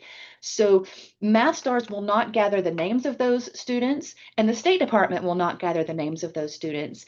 There is a form for the school system to reach out directly to Math Stars and say, we have 12 children who meet these criteria. And Math Stars will send 12 packets, which include a cool medal for the kids and information for their families. And if the families wish for the children to participate in the Math Stars program, when they carry that packet home, then the family will reach directly out to the Math Stars themselves and cut all of us out of that personal information loop. Just so that you truly understand how amazing this is and don't miss this opportunity for your students, I want to share with you the program provides a pathway to long-term success in STEM by offering 10 years of fully funded support, which is valued at up to $100,000, completely free. The idea is their children are able to connect to expert mentoring who might be able to meet as often as weekly to explore just cool math concepts. That financial investment helps the students get connected to advanced coursework or summer camps related to STEM that they may not otherwise have had an opportunity to connect with. And also family support. They're dedicated advisors for these students and their families to help connect them with enrichment activities like robotics and chess, and again, just other stuff that they may not otherwise have an opportunity to plug in with and just develop and grow. I said 3%. It's 2%. I don't know what my brain was thinking, but it's 2%. And the notes underneath the slides that you're seeing right now include the action steps. If you've not yet had an opportunity and you don't hang on to all of the back versions of the Midweek Matters, there's the link there for you to connect with that form and request your number of packets from Math Stars. Those early ones have already been sent out, and some systems have already received that. We want to make sure that you understand that deadline April 10th is so that those packets can get to school before the end of year awards day ceremony, so those students can really live it up with their medal and an opportunity to get recognized for their amazing achievements as we continue to pour into the future leaders in the STEM world. Hey, Leslie, I would love to add that Masters, after seeing, some of the great success that our state has experienced over these last few years with math, they reached out to us and said, we need Alabama participating in this. And then when we learned about the school, we're not sending names. This comes straight from the districts to pick those select students. They send these packets home, and then the parents can make that parent decision that this is something I want to explore with my child. We are certainly coordinating with them. I know Leslie and a number of others, myself included, have had numerous meetings with them that we certainly want to provide this opportunity to hear what for students that are selected to I think there's like several, like you're a math star, and then you could be selected to be part of this group that Leslie just mentioned, or they will really work with these students over the next 10 years to provide mentorship opportunities for students that might not have that otherwise. It's really been incredible for us to hear some of these other stories from other states. So we're very excited to be a part of that. So thank you, Leslie, for bringing that up. And as I was about to say, I know the deadline is April 10th. When I was in Cullman County, I just want you to know last week, I almost took a picture and sent it to you. I saw a whole bunch of boxes that said math stars on the top. So I'm like, I know Cullman County's doing it because I saw it. So what a great lift for some of these students, and send home to your parents. Like we see as a second grader, now a third grader, that your child is showing some real aptitude in math, and we want to explore that and to support them. So thank you again, Leslie. Yeah, thank you, Dr. Shields. It sounds too good to be true, but it Yes. is true. It is real. It Yes. is amazing. And what an opportunity to bless those students.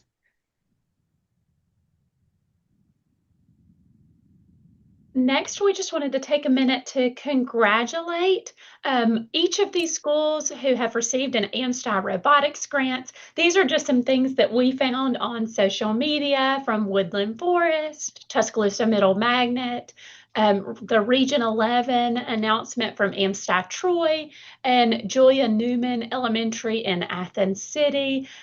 Congratulations. It is exciting. We're so excited to see what you do. And we love how Diane said, we are getting VEX 123 to support our coding and math skills. So if your school did receive that grant, you received your first disbursement in February, and your second disbursement will come in July. So the first half of that money should already be there, and we're so excited to continue to see what your schools are able to do with that money with respects to robotics and coding, and bringing in those math and science and literacy skills and all the things that we know can be done with robotics. So way to go. Give yourself a round of applause.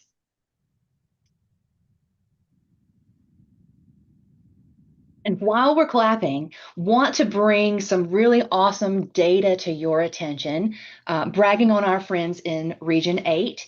The Region 8 AMSTI site supports teachers that are in the Wallace Community College, Selma location, and Alabama State University. And I just wanted to shout out some of the amazing stuff under the leadership of the director and the assistant director there at WCCS ASU. There's a reason that they call the leaders and the learners of this region, Region 8, the Great. So take a look. Since the beginning of this current school year that we are in, these numbers will still increase when we have our end of year data. Almost 200 math and science trainings have been offered this school year alone, specifically meeting the needs of our elementary math folks in the world of K-5 math coaching. One of the things that they need is to have experienced these math foundational and course of study overview trainings. Those have been offered a dozen times a piece this school year, and will still be offered a few more times, because we know the importance of folks having that foundational introduction before they dig into the content specific sessions. Just 56,000 minutes spent in science coaching with an AMSTI specialist in the classroom alongside science teachers, K-12. 176,000 minutes have been spent by the staff at the Wallace site with their math coaches. That's just astonishing. And nearly 80 lessons and labs have been requested for our Alabama Science in Motion group there for our high school science.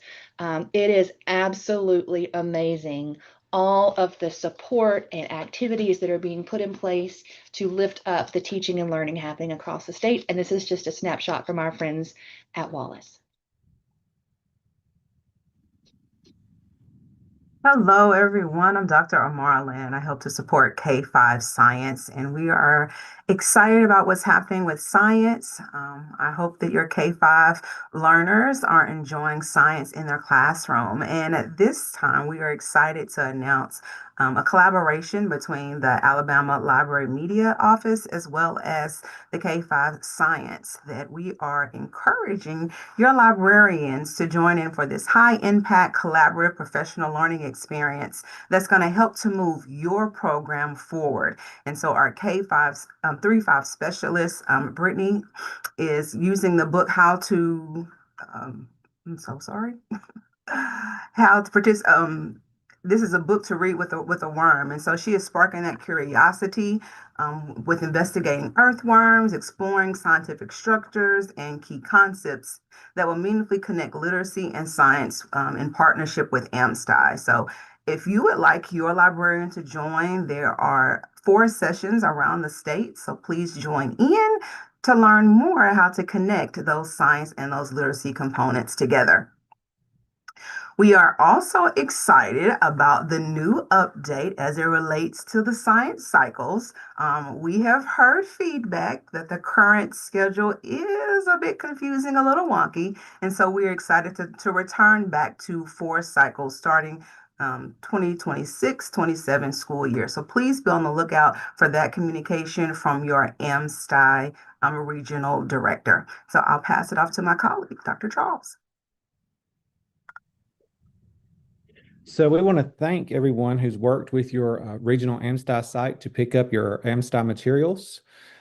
Each district that was willing to pick up and return kits to the regional AMSTI site has allowed for more science kits to be in the hands of students in the state of Alabama. So if you have not been picking up your kit and can make arrangements to do so, just like before things changed over, that would help us a lot. And it would help you a lot because it would get the kits to your teachers and more importantly to the students. So those who have been working with us and picking up the kits, thank you. We appreciate that. So I wanted to talk about Science in Motion. So starting this summer, Science in Motion is getting ready to roll out a new suite of ASIM lessons in biology, chemistry, physics, and physical science. The ASIM specialists across the state have been working hard to align these labs and lessons to the 2023 course of study, and we are finally ready to roll those out after a lot of hard work. And I'm excited to say that there will be 61 new offerings in biology, chemistry, physics, and physical science in total. So look for those trainings your teachers can attend this summer because it's going to help them learn how to really address the new standards and how to implement these new lessons and the new equipment. There's a lot of new equipment that's been purchased to go along with these new labs and lessons to address the new standards. So we're really excited about this rollout for ASIM.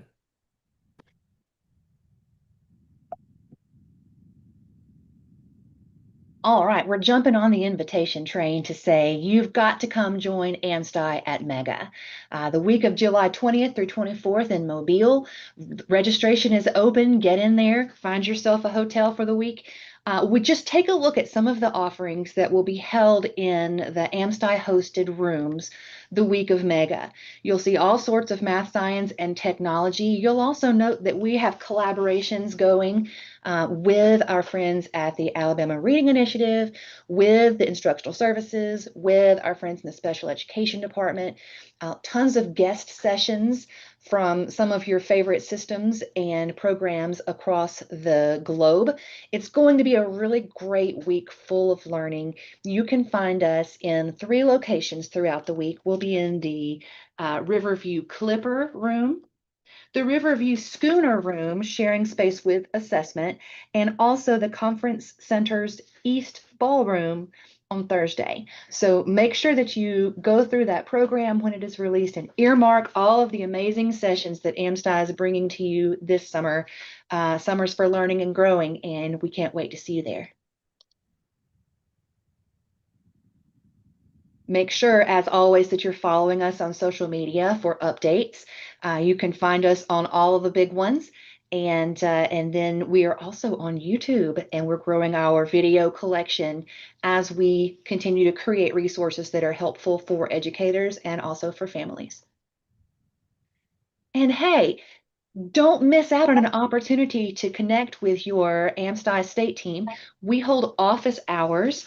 They are through the Microsoft Teams platform, and the link to get connected to that can be found at the QR code on this screen. We are hosting every first Friday of the month from 8 to 9 o'clock. So pin your calendar. If there are things that your state AMSTI team can help answer or point you in the direction of someone who can answer, we are here to serve. So we'll see you there. Excited to pass the baton to our friend, Miss Sue Ellen Gilliland.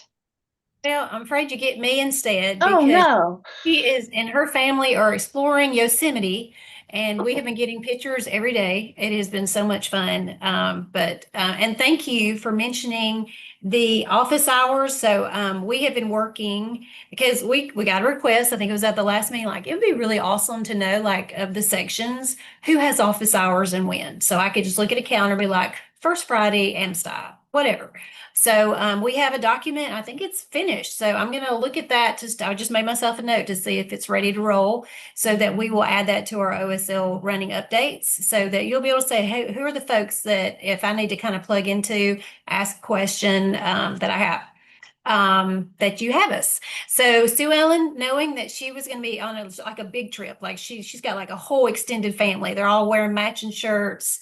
If you know Sue Ellen, they have an itinerary for every single day. We feel like we're living vicariously through her. But she went ahead and prepared a video for you. Now, if you are a curriculum person, as you all are, and you're like, EdTech, I'm just going to skip this part. Can I ask? Just don't, because there are so many things that education technology is doing that are so critical to our work as a, curriculum leader in our districts. A few things, because she's going to go over lots of information. So I'm going to kind of let her do that when you go back and watch her video. But one thing I want to stress to you that I know Sean is involved in, Bonnie Short is involved in, AMSTI, OMI, OSI. I can keep going through all the acronyms, our EL folks, our MTSS team. So we have a number of virtual schools across the state. We know that. And what we have learned in our supporting virtual schools, because a virtual school is a full support school, then they're going to get support from ARI. They're going to get support from OMI. They're going to have coaches. Same thing with Dr. Garner's OSI team. And so there has been some navigating for us to figure out how to support. And we have, come to a reality that virtual schools are sometimes supported very differently from one district to another. So what we're doing on April 17th is we're starting a kickoff series. We're doing it in April to prepare for what's coming up next year, to have kind of a community conversation with our virtual schools around the things that they need to know, the resources that are there, how we are trying to support. We want to make sure that the districts understand that the growth and the opportunity in those virtual schools we have the same accountability for them that we do for our brick and mortar schools, how we're supporting them, how we're looking for accommodations, interventions, all of those things. So we've had some great conversations with you about, okay, what are the things that we need to explore? So we have already created a series of things we need to talk about, like attendance. We've talked about how we're doing interventions. What does RTI look like? How are we making sure that we are addressing the standards? What does it look like when we have students with very specific needs and we have one teacher for a number of students? So we have really taken apart a lot of the things that we've seen through our compliance monitoring, through our site visits, through communications with you. So if you will nudge a friend who supports a virtual school, we would love for anyone at the district office, if it is the technology coordinator, but especially our curriculum people at the district level who support curriculum instruction in their schools. We really need you there so that we are all saying the same thing and kind of calibrating our work. So when Bonnie's team is working with virtual schools and OSI, so we are being concerted in our efforts and we know who to reach out to. Bonnie, Joe, I'm trying to think of anything else that you would add to that before I leave the virtual school slide? No, ma'am, I don't have anything to add. Thank you. Okay. All right. Well, I want to thank my team. We have all of us that touch the work with virtual schools, that we have teams going out there. We realized it was going to be problematic for you. So we thought, well, you know what, let's just pull everybody together so that we can work on it, our MVP series, and maximizing virtual potential. So stay tuned. Go ahead and save the date, April 17th. We'll be sending an email out very soon. I'm going to let Sue Ellen have the luxury to have her video because she's done such a good job with it. So I'm going to scroll through because you're going to promise me you're going to watch her video and you see her contact information. I'm sure next time you see her, she will have all sorts of family travel adventures to share. Anna, I think I am passing it off to you. That's right. Thank you, Dr. Shields. So I am Anna Shepherd-Jones from the Professional Learning section, and that's under the leadership of Ms. Talina Madison. And today we're going to talk about the Principal Act and the APLDS program.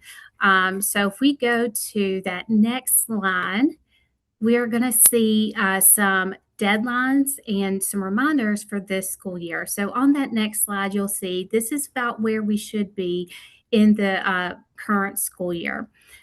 So people should be working on completing their APLDS clock hours and then adding evidence for this year's PLP.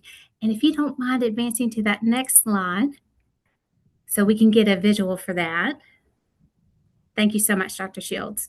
All right, so we're wrapping up the new principal mentoring program, and then we're tackling those last two big tasks for the year. So with the professional learning, as a reminder, principals and assistant principals are required to complete at least 30 APLDS clock hours. And also, if a school administrator, so that's both a principal and assistant principal, if they serve grades K through 3, they're required to complete early literacy professional learning from ARI. And if they serve K5, they're required to complete early numeracy professional learning from OMI or AMSTI. Because again, the Principal Act, that's tied to the Numeracy Act and the Literacy Act. The Principal Act is another state lever to help support the good work we're already doing with those programs and those sections. So you can find more information at alabamaprincipals.org to see if it's on the state approved list and if that ARI PD or OMI or AMSTI PD, if that's been approved to meet those requirements. You can find that at that website. So something else with our PLP, they're adding evidence. You're probably fielding this question a lot, and it's a really good question because I remember asking it myself to my evaluator, hey, how much evidence do I need? Right. And so as you and your role and you're supporting and maybe supervising principals or assistant principals and yourself, I would encourage you to think about not necessarily the amount of evidence, but the quality of conversation you're having about it, right? So I'm uploading evidence for growth, achievement, and school climate. And what am I seeing from this evidence? What are those trends? You know, what have been my action steps that I'm going to do in the next 30 days, 60 days, 90 days, maybe even start planning for next year. And then there's also a box for the PLP evidence, and that's for high quality professional learning. And I get this question every year, and it's a really good question too. Hey, Anna, what am I supposed to put in that box? And yes, you can upload your APLDS transcript from PowerSchool PL. That's very helpful for the person who is signing off and certifying that you've met all program requirements. But I encourage you to dig a little bit deeper here too. So for this, I encourage principals and APs to think about, well, how am I applying that new learning? All right, so if I go to that ARI PD for the leadership labs, how did I turn that around? as a principal in practice on my campus? What did that look like? So I'm also thinking about how is that strategy or initiative having a positive impact on students and adults? And then what's my evidence of impact? And so that's the kind of evidence you're going to be searching for as you're closing out these requirements. So our deadlines are the same as last year. You've got two camps of folks. You've got those who are retiring at the end of the school year and those who aren't. So if anybody's retiring, they have to close everything out no later than May 1st. Then if you or your APLDS district contact will reach out to us, let us know that someone's retiring so we can expedite their review to make sure they've met all program requirements, and we can go ahead and get that stipend allocation. But I just also want to lift up, they've got to stay for the entire school year. It broke my heart to have those phone calls and conversations last year of some people who decided to go ahead and retire in April and said, hey, Anna, I've already done my 30 hours. I've already got my evidence. Can you go ahead and process my allocation? And we had to come back and say, I'm so sorry, you need to finish out the academic year in order to be eligible. So we don't want to catch anybody off guard. So I'd just like to lift that up. And if we go to that next slide, we're going to zoom out and see our timeline for the overall APLDS program. Now, as you can see above that gray arrow, these are the different components of APLDS. It's really designed to be a comprehensive system of learning and support. And so you can see there that our next big focus is that we're rolling out the new evaluation system for all principals and assistant principals across the state of Alabama by 2027-28. So that new evaluation system is embedded as a requirement in the law. Well, and that's because we know some research evidence points to evaluation as a way to really improve our leadership practices of our principals and assistant principals, as well as their motivation, and an increase in our retention rates. And that's because a really good evaluation system can set those clear expectations. We can develop that common language or shared understanding around effective leadership, and you can get that trusted feedback on your performance. But we also know that other research notes that evaluation can just be a checkoff and bureaucratic activity and not have a whole lot of meaningful information for our principals and APs and not improve that practice. And it's just doing it for complying with requirements, and that's what we don't want to do. So evaluation practices matter. They matter a great deal. So our APLDS design team worked for a very long time to develop this evaluation system and worked with national experts to make sure we're hitting the mark of what we know an effective evaluation system is, right? So we want it to be simple. We want it to be clear. Of course, it's going to align to professional standards. So for us, that's going to be our Alabama school leadership standards. We need it to be reflective of daily work. All right, so this shows what I'm doing from day to day. We want it to be fair and differentiated. And we want our folks to be able to trust that information because it's gone through a validation process. And that feedback has got to be frequent. So it's just part of the culture and practice of how we do this, how we get that feedback. So all those different components, those guideposts that we know creates a strong evaluation system to be meaningful is what really led our design team through this process. So this new evaluation system has been created by leaders in Alabama, for leaders in Alabama. But I just want to say this last thing because I really believe that transparency is kindness. And so I want to make sure that you're aware that we're engaging in this new evaluation system is pretty robust, it's really comprehensive, and it does require work. Okay, because that's how we know it's going to really be effective and help improve the knowledge and skills of our principals and assistant principals. But I also want you to know we're going to be with you every step of the way, right? So starting now, we're starting to let folks know, hey, this is coming, and then we'll be providing that professional learning to make sure all supervisors and district administrators and of course our principals and APs feel good about this process. So we've got a plan in place that we've been working on for several years. And if we go to that next slide, we see all the references in the law. And I just wanted to share this with you kind of as a, you can go back and reference it later of, yes, we have those guideposts of what effective evaluation practices look like, but of course, what's rooted in the law.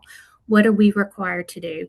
So our driving goal of this whole program of APLDS is to increase the effectiveness of school administrators, again, because we often know that the success of our students in schools, that often rests on the knowledge and skills that they have. So this is another piece designed to help improve their effectiveness. You already know, because we already have this in place with our professional learning plan, at least one goal related to growth or achievement or both, and at least one goal for school climate. So that's been in place ever since we rolled out last year. We do know that the law states potentially having an additional supplement for principals who are at hardest staff schools and they meet certain growth goals. We're not there yet. That's going to be in a few years and pending legislative appropriations. But once we firm up what those business rules look like, you'll be hearing more from us. But the law does require us that this new evaluation system that's going to roll out statewide, that we do have to align to our standards, which we do. We do have to align to that framework, and you can find that resource at alabamaprincipals.org as well as the standards. And we have to measure a couple of things. So this is coming straight from law. We have to measure growth, achievement, which makes sense. That's part of their PLP goals, and those domains of principal effectiveness. So that those are our 5 standards. And then lastly, I just like us to all keep what we're being held accountable to for this program according to the law. We are seeing if this APLDS program is it in fact working as it's intended to work and designed, and we're looking at a couple things.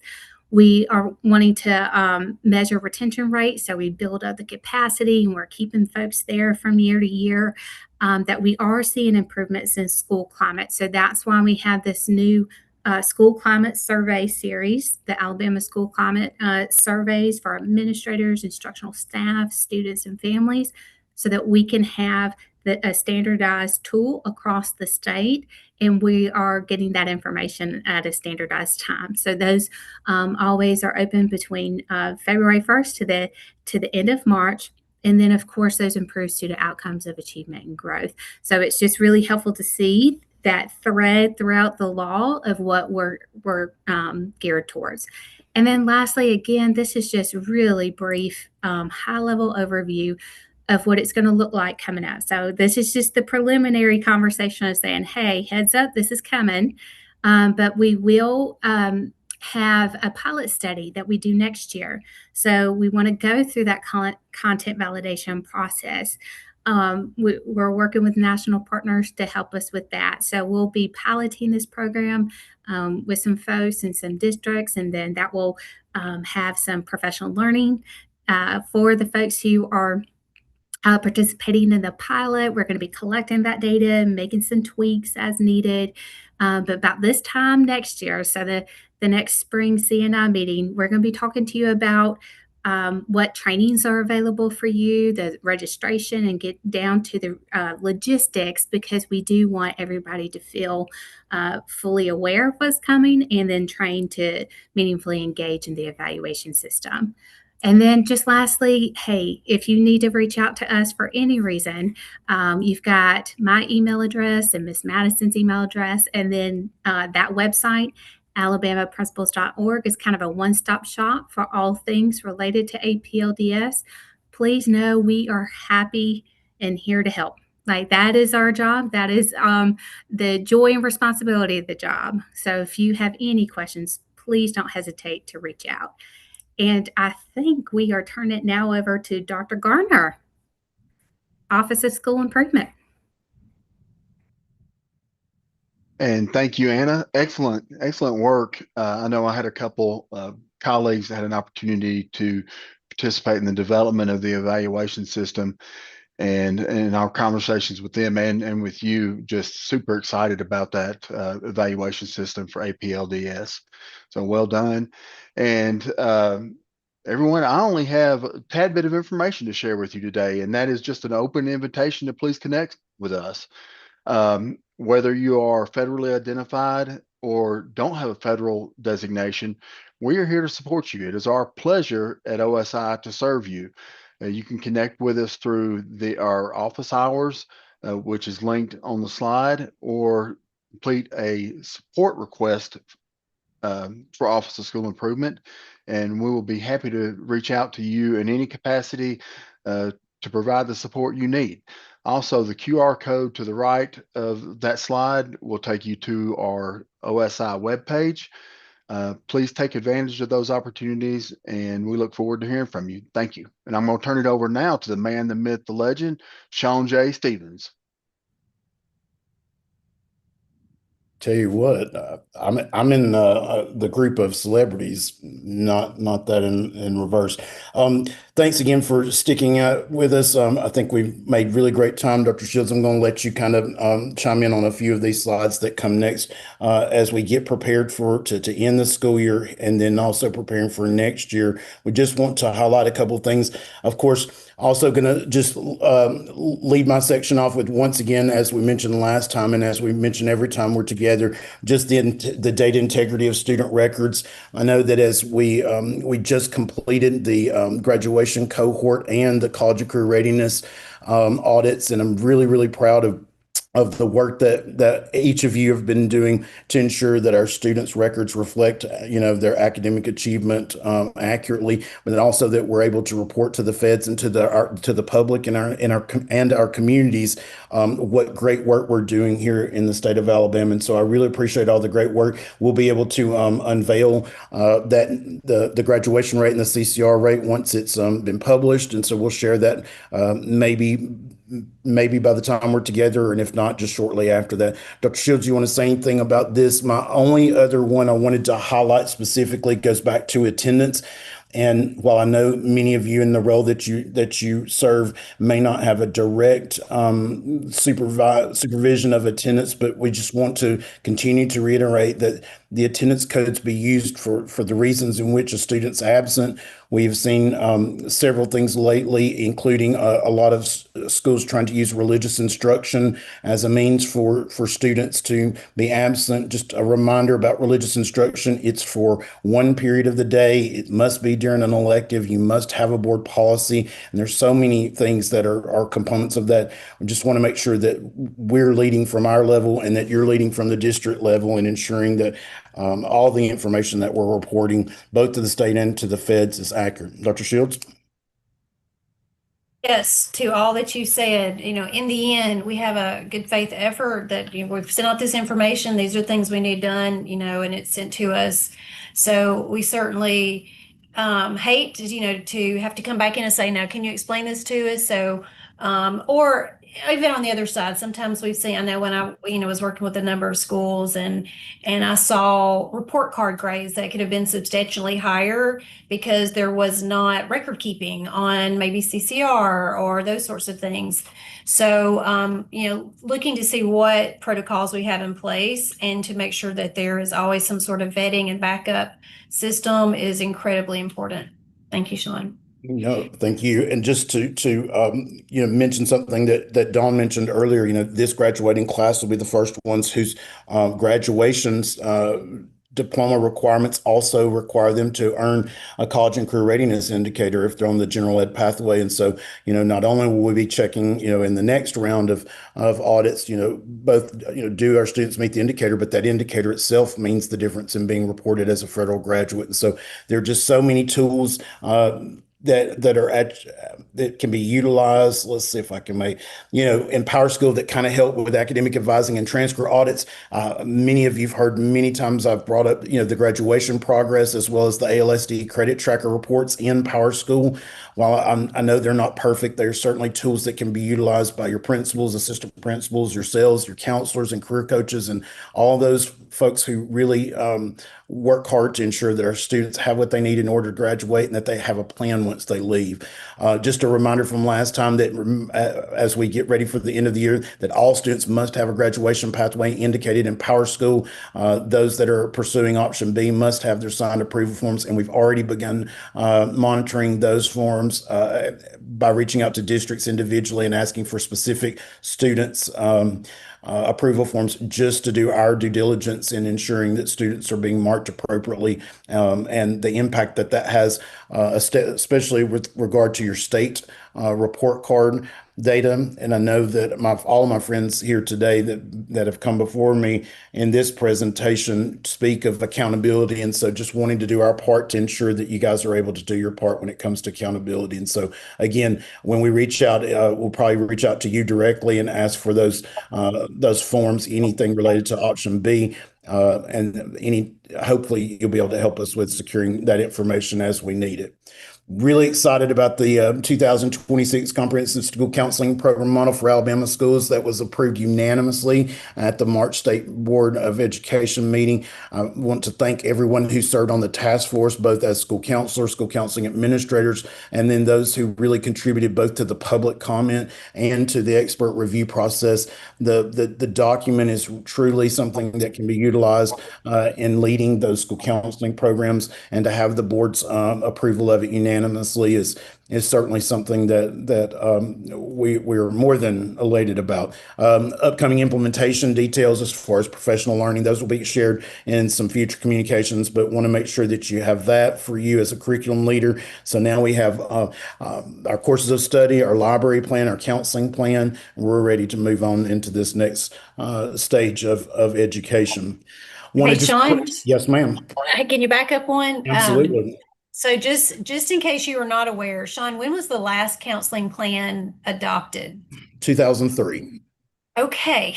So lots have changed, and there have been some opportunities to update it over the years. And I just want to shout out to Sean and his team and every single one of you that helped provide information, public comment. I know Bonnie, I can see her smiling because she knows what I'm going to say. I think she was watching the video of the board meeting, and she said she heard Sean woohoo when it was passed. I think that was it, right? I put my hands in the air. We were just so happy to be able to have something that we can move forward with. It's a great document. And for it to be voted and approved unanimously was really awesome. So please check it out. And I think you'll agree with me, Doc, that to have the board unanimously approve and support something really does help address any of those who may have concerns and questions out there. To have a 9-0 vote is certainly remarkable. So really, really proud of that. Just want to preview some information that we will share when we're together in a few weeks. Move on when ready. The information will be coming in April, but just wanted to highlight a couple of things both from the act itself and just have so that you can be thinking through this. Of course, Move On When Ready was enacted by the legislature in 2025. It's an opportunity for students who are in grades 11 and 12, juniors and seniors, to allow them to be enrolled full-time at one of our participating Alabama public colleges and universities. They're essentially full-time students there, and we'll talk about some of the details, but just wanted to preview that we'll be distributing official guidance, procedures, and how that will address mandatory counseling requirements, eligibility verification, and most importantly, that enrollment data management that will be addressed with Move On When Ready. A couple of highlights: Health and Physical Education Summer Conference. You see the dates here. What a great day for participants to come and learn more about what their colleagues are doing and how they can enhance their health and physical education programs in our school. And I appreciate Jonathan always leading that and the partnerships that he has with the various organizations in our state. Please ensure that your health and PE teachers are aware of that. Also, just a quick reminder that, for those students who in schools that have still been part of waivers and all these other things, just a reminder that the financial literacy exam must be given as part of the career preparedness course. Began with the class of the freshman class that entered in 24-25. Of course, career preparedness waivers, including the embedding of career preparedness in JROTC, are sunset. If you have specific questions regarding your previous waiver approval, you can reach out to Dr. Shields and I so that we can give you any kind of clarification in writing so that you can feel comfortable with that. We said from the beginning, as we were sunsetting waivers, that we would be flexible and that we wanted to be to ensure that all of your students had the opportunity to take advantage of the waivers in which were approved for those for each of your schools. So please reach out. The civics exam, again, all seniors must take and pass the exam for graduation. School administrators can waive that requirement under certain conditions. Results for both exams must be in PowerSchool, and both exams are accessible via Schoology. If you have questions, you can reach out to Dr. Busman on those. Also, just some waiver updates. We have some efforts underway to try to minimize the burden of paperwork at the school district level, and so we're working together to really try to streamline even more than we already have in the last few years, including some type of renewal approval. I know Dr. Shields shares my concerns that anything we can do to make it as easy as possible while taking into account that there may be a day when you're not there or we're not here, and there has to be some paperwork that ensures that students that are taking advantage of waivers are documented, especially with our focus on the graduation rate, CCR rate, like Dawn spoke about earlier about completer pathways. It's so important that we have the documentation and the evidence of that paperwork that exists, but we do want to help try to minimize as much as possible the burden that it puts on our districts. And so if you have any questions, by all means, please reach out to Dr. Busman, and anything related to TEAM's eligible course list, please make sure you reach out before submitting it so that so we can address that. And we always work with our friends in AMSTI and other sections to see how we can provide more opportunities for your schools to offer a variety of things.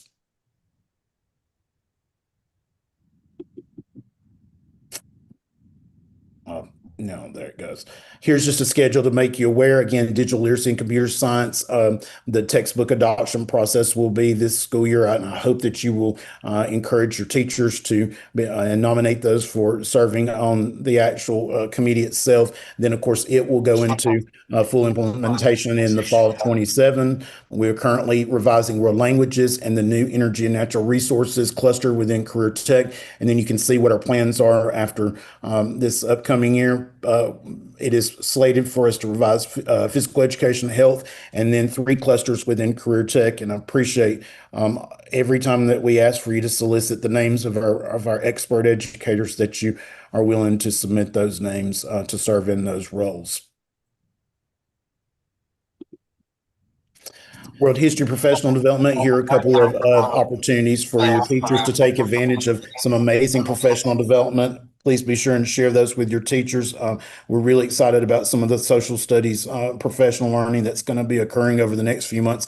Really excited about the support the legislature has given, and also how we can really do the best job possible at implementing those new standards. New language access platform. I know that Maria and the rest of our team want to make sure that you're aware of the fact that we have moved away from MasterWord to Language Link, and any information that you need as far as upcoming training or even help with some technical assistance, you can reach out to Maria or Nancy Blanco, and then they're welcome to connect you with any of our EO coaches. We're hearing really great things about Language Link, and even the fact that it's able to provide some different services to our school systems with regard to translation. Really excited to see kind of where this goes and how we can maximize our efforts to provide those services to you guys. Excited from all of the feedback. I'll let Dr. Shields, you kind of chime in here about our secondary learning exchange. I cannot thank you as a district leader and those in your schools for participating, but also our staff who've come together this year to really provide the highest quality professional learning possible for our secondary leaders. And when you receive emails that say things like, "This is the best professional learning I've ever been to," or "How did you know I needed this now?" it means that something is right. And so I just applaud our staff, everyone that was involved in that, and just want to highlight that we will have it for next year, including our national speakers, 11 regional locations, also the night shift to help with those that are still trying to earn their APLDS, CE, or PLU opportunities. We'll release those dates and the topics that we'll be highlighting next year, but really excited and really glad to hear the feedback from Secondary Learning Exchange. I think we needed it as much as you guys did, and so I'm glad that we could be a part. Yeah, that's been awesome. I have loved every second of the secondary learning exchange. The virtual with the night shift, we were just hanging out in the evening, thinking through the essential things that secondary leaders have to work through and just to build an opportunity for us to network. The feedback has been amazing. And once again, this is not just one person, this is multiple sections. I mean, I'm looking in what I can see in my virtual space. This was really a number of sections saying this is a need. Our secondary, middle school, and high school folks, leaders, and aspiring leaders, they need a space to really think through the things that are very germane to a secondary setting. Interventions, scheduling. We've even talked a lot about de-escalating behaviors, classroom management. I mean, you name it. How we do instructional rounds or whatever you call them. So thank you, Sean. Yeah, that has been incredible. We hoped that it would go well, but it certainly exceeded our expectations. So there was no doubt that we were going to go for year 2. So stand by for more information. And then just one last thing on secondary learning exchange. As with, I would hope, almost all of our professional learning, it's our goal to provide those that come in and join and participate in any professional learning, that you're able to take that professional learning and turn around and actually deliver it at your district level. We're always, of course, open and willing to serve in any capacity we can, but we're hoping that you are able to take that back and actually use the same slides, the same handouts, the same scripts, so that you're able to help build capacity at your local level, because it's almost impossible to have everyone out and about in every district every day. But between all of our sections and our collaborative approach, we're doing the best we can. But we also want you to feel confident that what we're able to deliver to you, you should be able to deliver locally. And we hope that you'll empower yourselves and others to take advantage of those. Student plans and interventions, end of year process. We do have guidance memo is being routed as we speak, that talks about the end of the year process. Of course, scheduling end of year PST meetings and updating plans, cleaning up those plans and intervention data, closing out those MTSS interventions, and also closing or extending student plans who may be participating in summer programming. So be looking for that memo, and it should hopefully be posted by the time we see each other in person in a few weeks.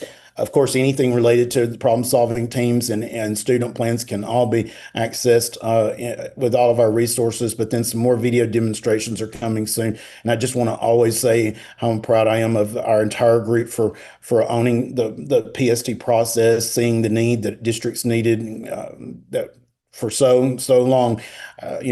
Every district struggled with really how this fits into the world. And now with the leadership of so many people and the relentlessness, we're able to provide that professional learning, that technical assistance, and a digital platform that finally helps eliminate as much of the paper as possible. We've said it a million times. We spent years and years and years trying to perfect a process without ever actually perfecting the interventions that needed to go with them. And so I'm really proud of that, and I always want to give that shout out to our team. Of course, anytime you have our questions about student plans, we have open office hours on the third Fridays every month. Our friends from ARI, OMI, AMSTI, EdTech, and of course our friends from Power School also come and join that every month. And anytime that you would like to schedule professional learning on anything related to academics, behavior, foundational wellness, including leadership, please reach out there.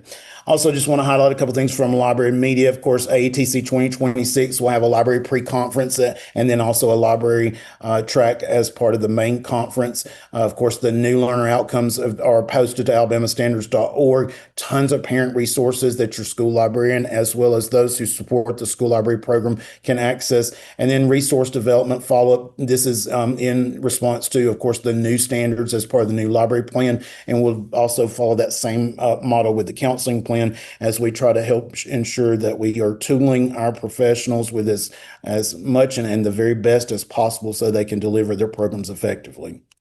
Dr. Shields. I think I'm up. And I just need to appreciate for just a moment with the rest of our friends around the state. let's just recap some of the things that we have been able to update in this last year. With the history, the social studies course of study. Wow, that was a feat in itself, also unanimously approved. The counseling plan, which has had lots of ups and downs over the years. Also amazing, our art course of study. To have our library guidance, which also was one of those things that we have been trying to update for quite a while. So just want to say thank you for your support. I hope I don't have to tell you, you already know how much work it is to do that, but to see these things come to fruition with such agreement was really affirming to us. And it really, I hope, shows the commitment to our board and our state that we're doing everything we can to be transparent and to put things out there that we know are going to be most helpful for our students. As we're wrapping up, and we will be posting, well, you don't know what day it is, but we will be posting this today at, what is this, March 25th, after we do the normal cleanups, but you will have access to this. But if you watched, we know you still may have questions. So as I said at the very beginning, I use that link or the QR code. We will respond to those questions. I would remind you that the reason we do all this, the reason we've changed this is because we know you're busy and we didn't want you, I mean, you can come here for 3 hours and drive an hour and a half and then you leave and we leave and everybody leaves. And we're like, well, we want time to be able to like talk to you. So that gives you an opportunity to watch this at your leisure. If I was still in my central office role, I would use a day where I'd bring my buddies and be like, hey, bring coffee, donuts. We can sit in our own space. We can watch this together. We can stop it, ask questions, fill out our questions to the state. Or I only do elementary, so I'm gonna really pick the sections that I want. We chose this because we thought this would be more respectful of your time. And then we will come back in just a few weeks. Well, whenever you watch this, but we will be with you to just sit and listen. And we do not want you watching the video again. There's no point in doing that. That's why we sent it to you. We want you to think about it and then us be able to just help you put it together. And then for me, I always just wanted to hang out with the people that were in the room. Like, I just want to know you. I went to the one in Huntsville, the last one, and I love seeing people, oh, you're new, here's my phone number. Let's talk after this meeting. We want this to create a community in your area so that you have support with us, but you also have support with your colleagues.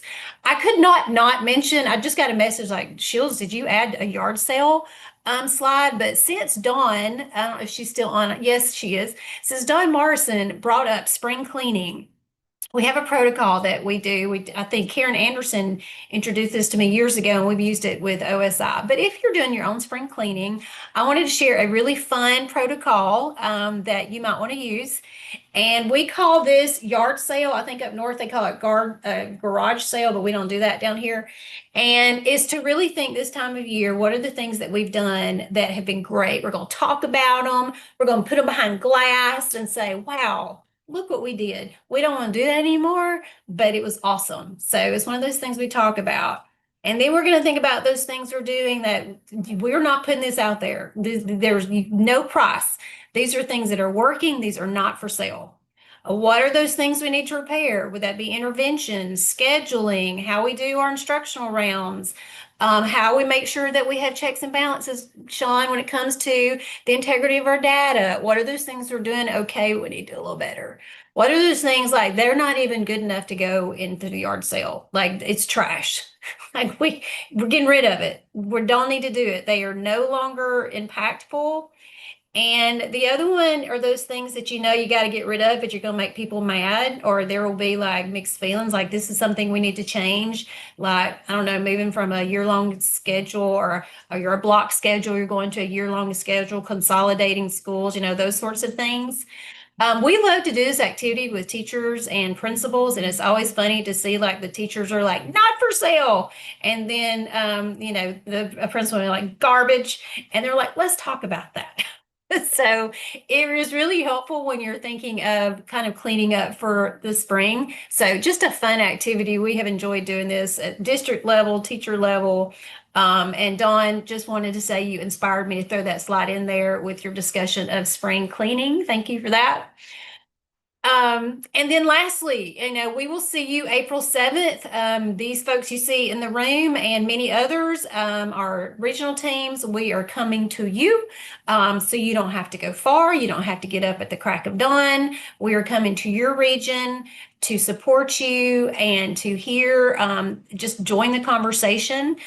Make sure you click here. Thank you, Katrina, for adding the slide so that you know where to go. We will start at 9, and we will usually go through about 11:30, 12. And then as always, if you have made connections and you just want to hang out, after lunch and continue conversations, we have reserved space for you to do that.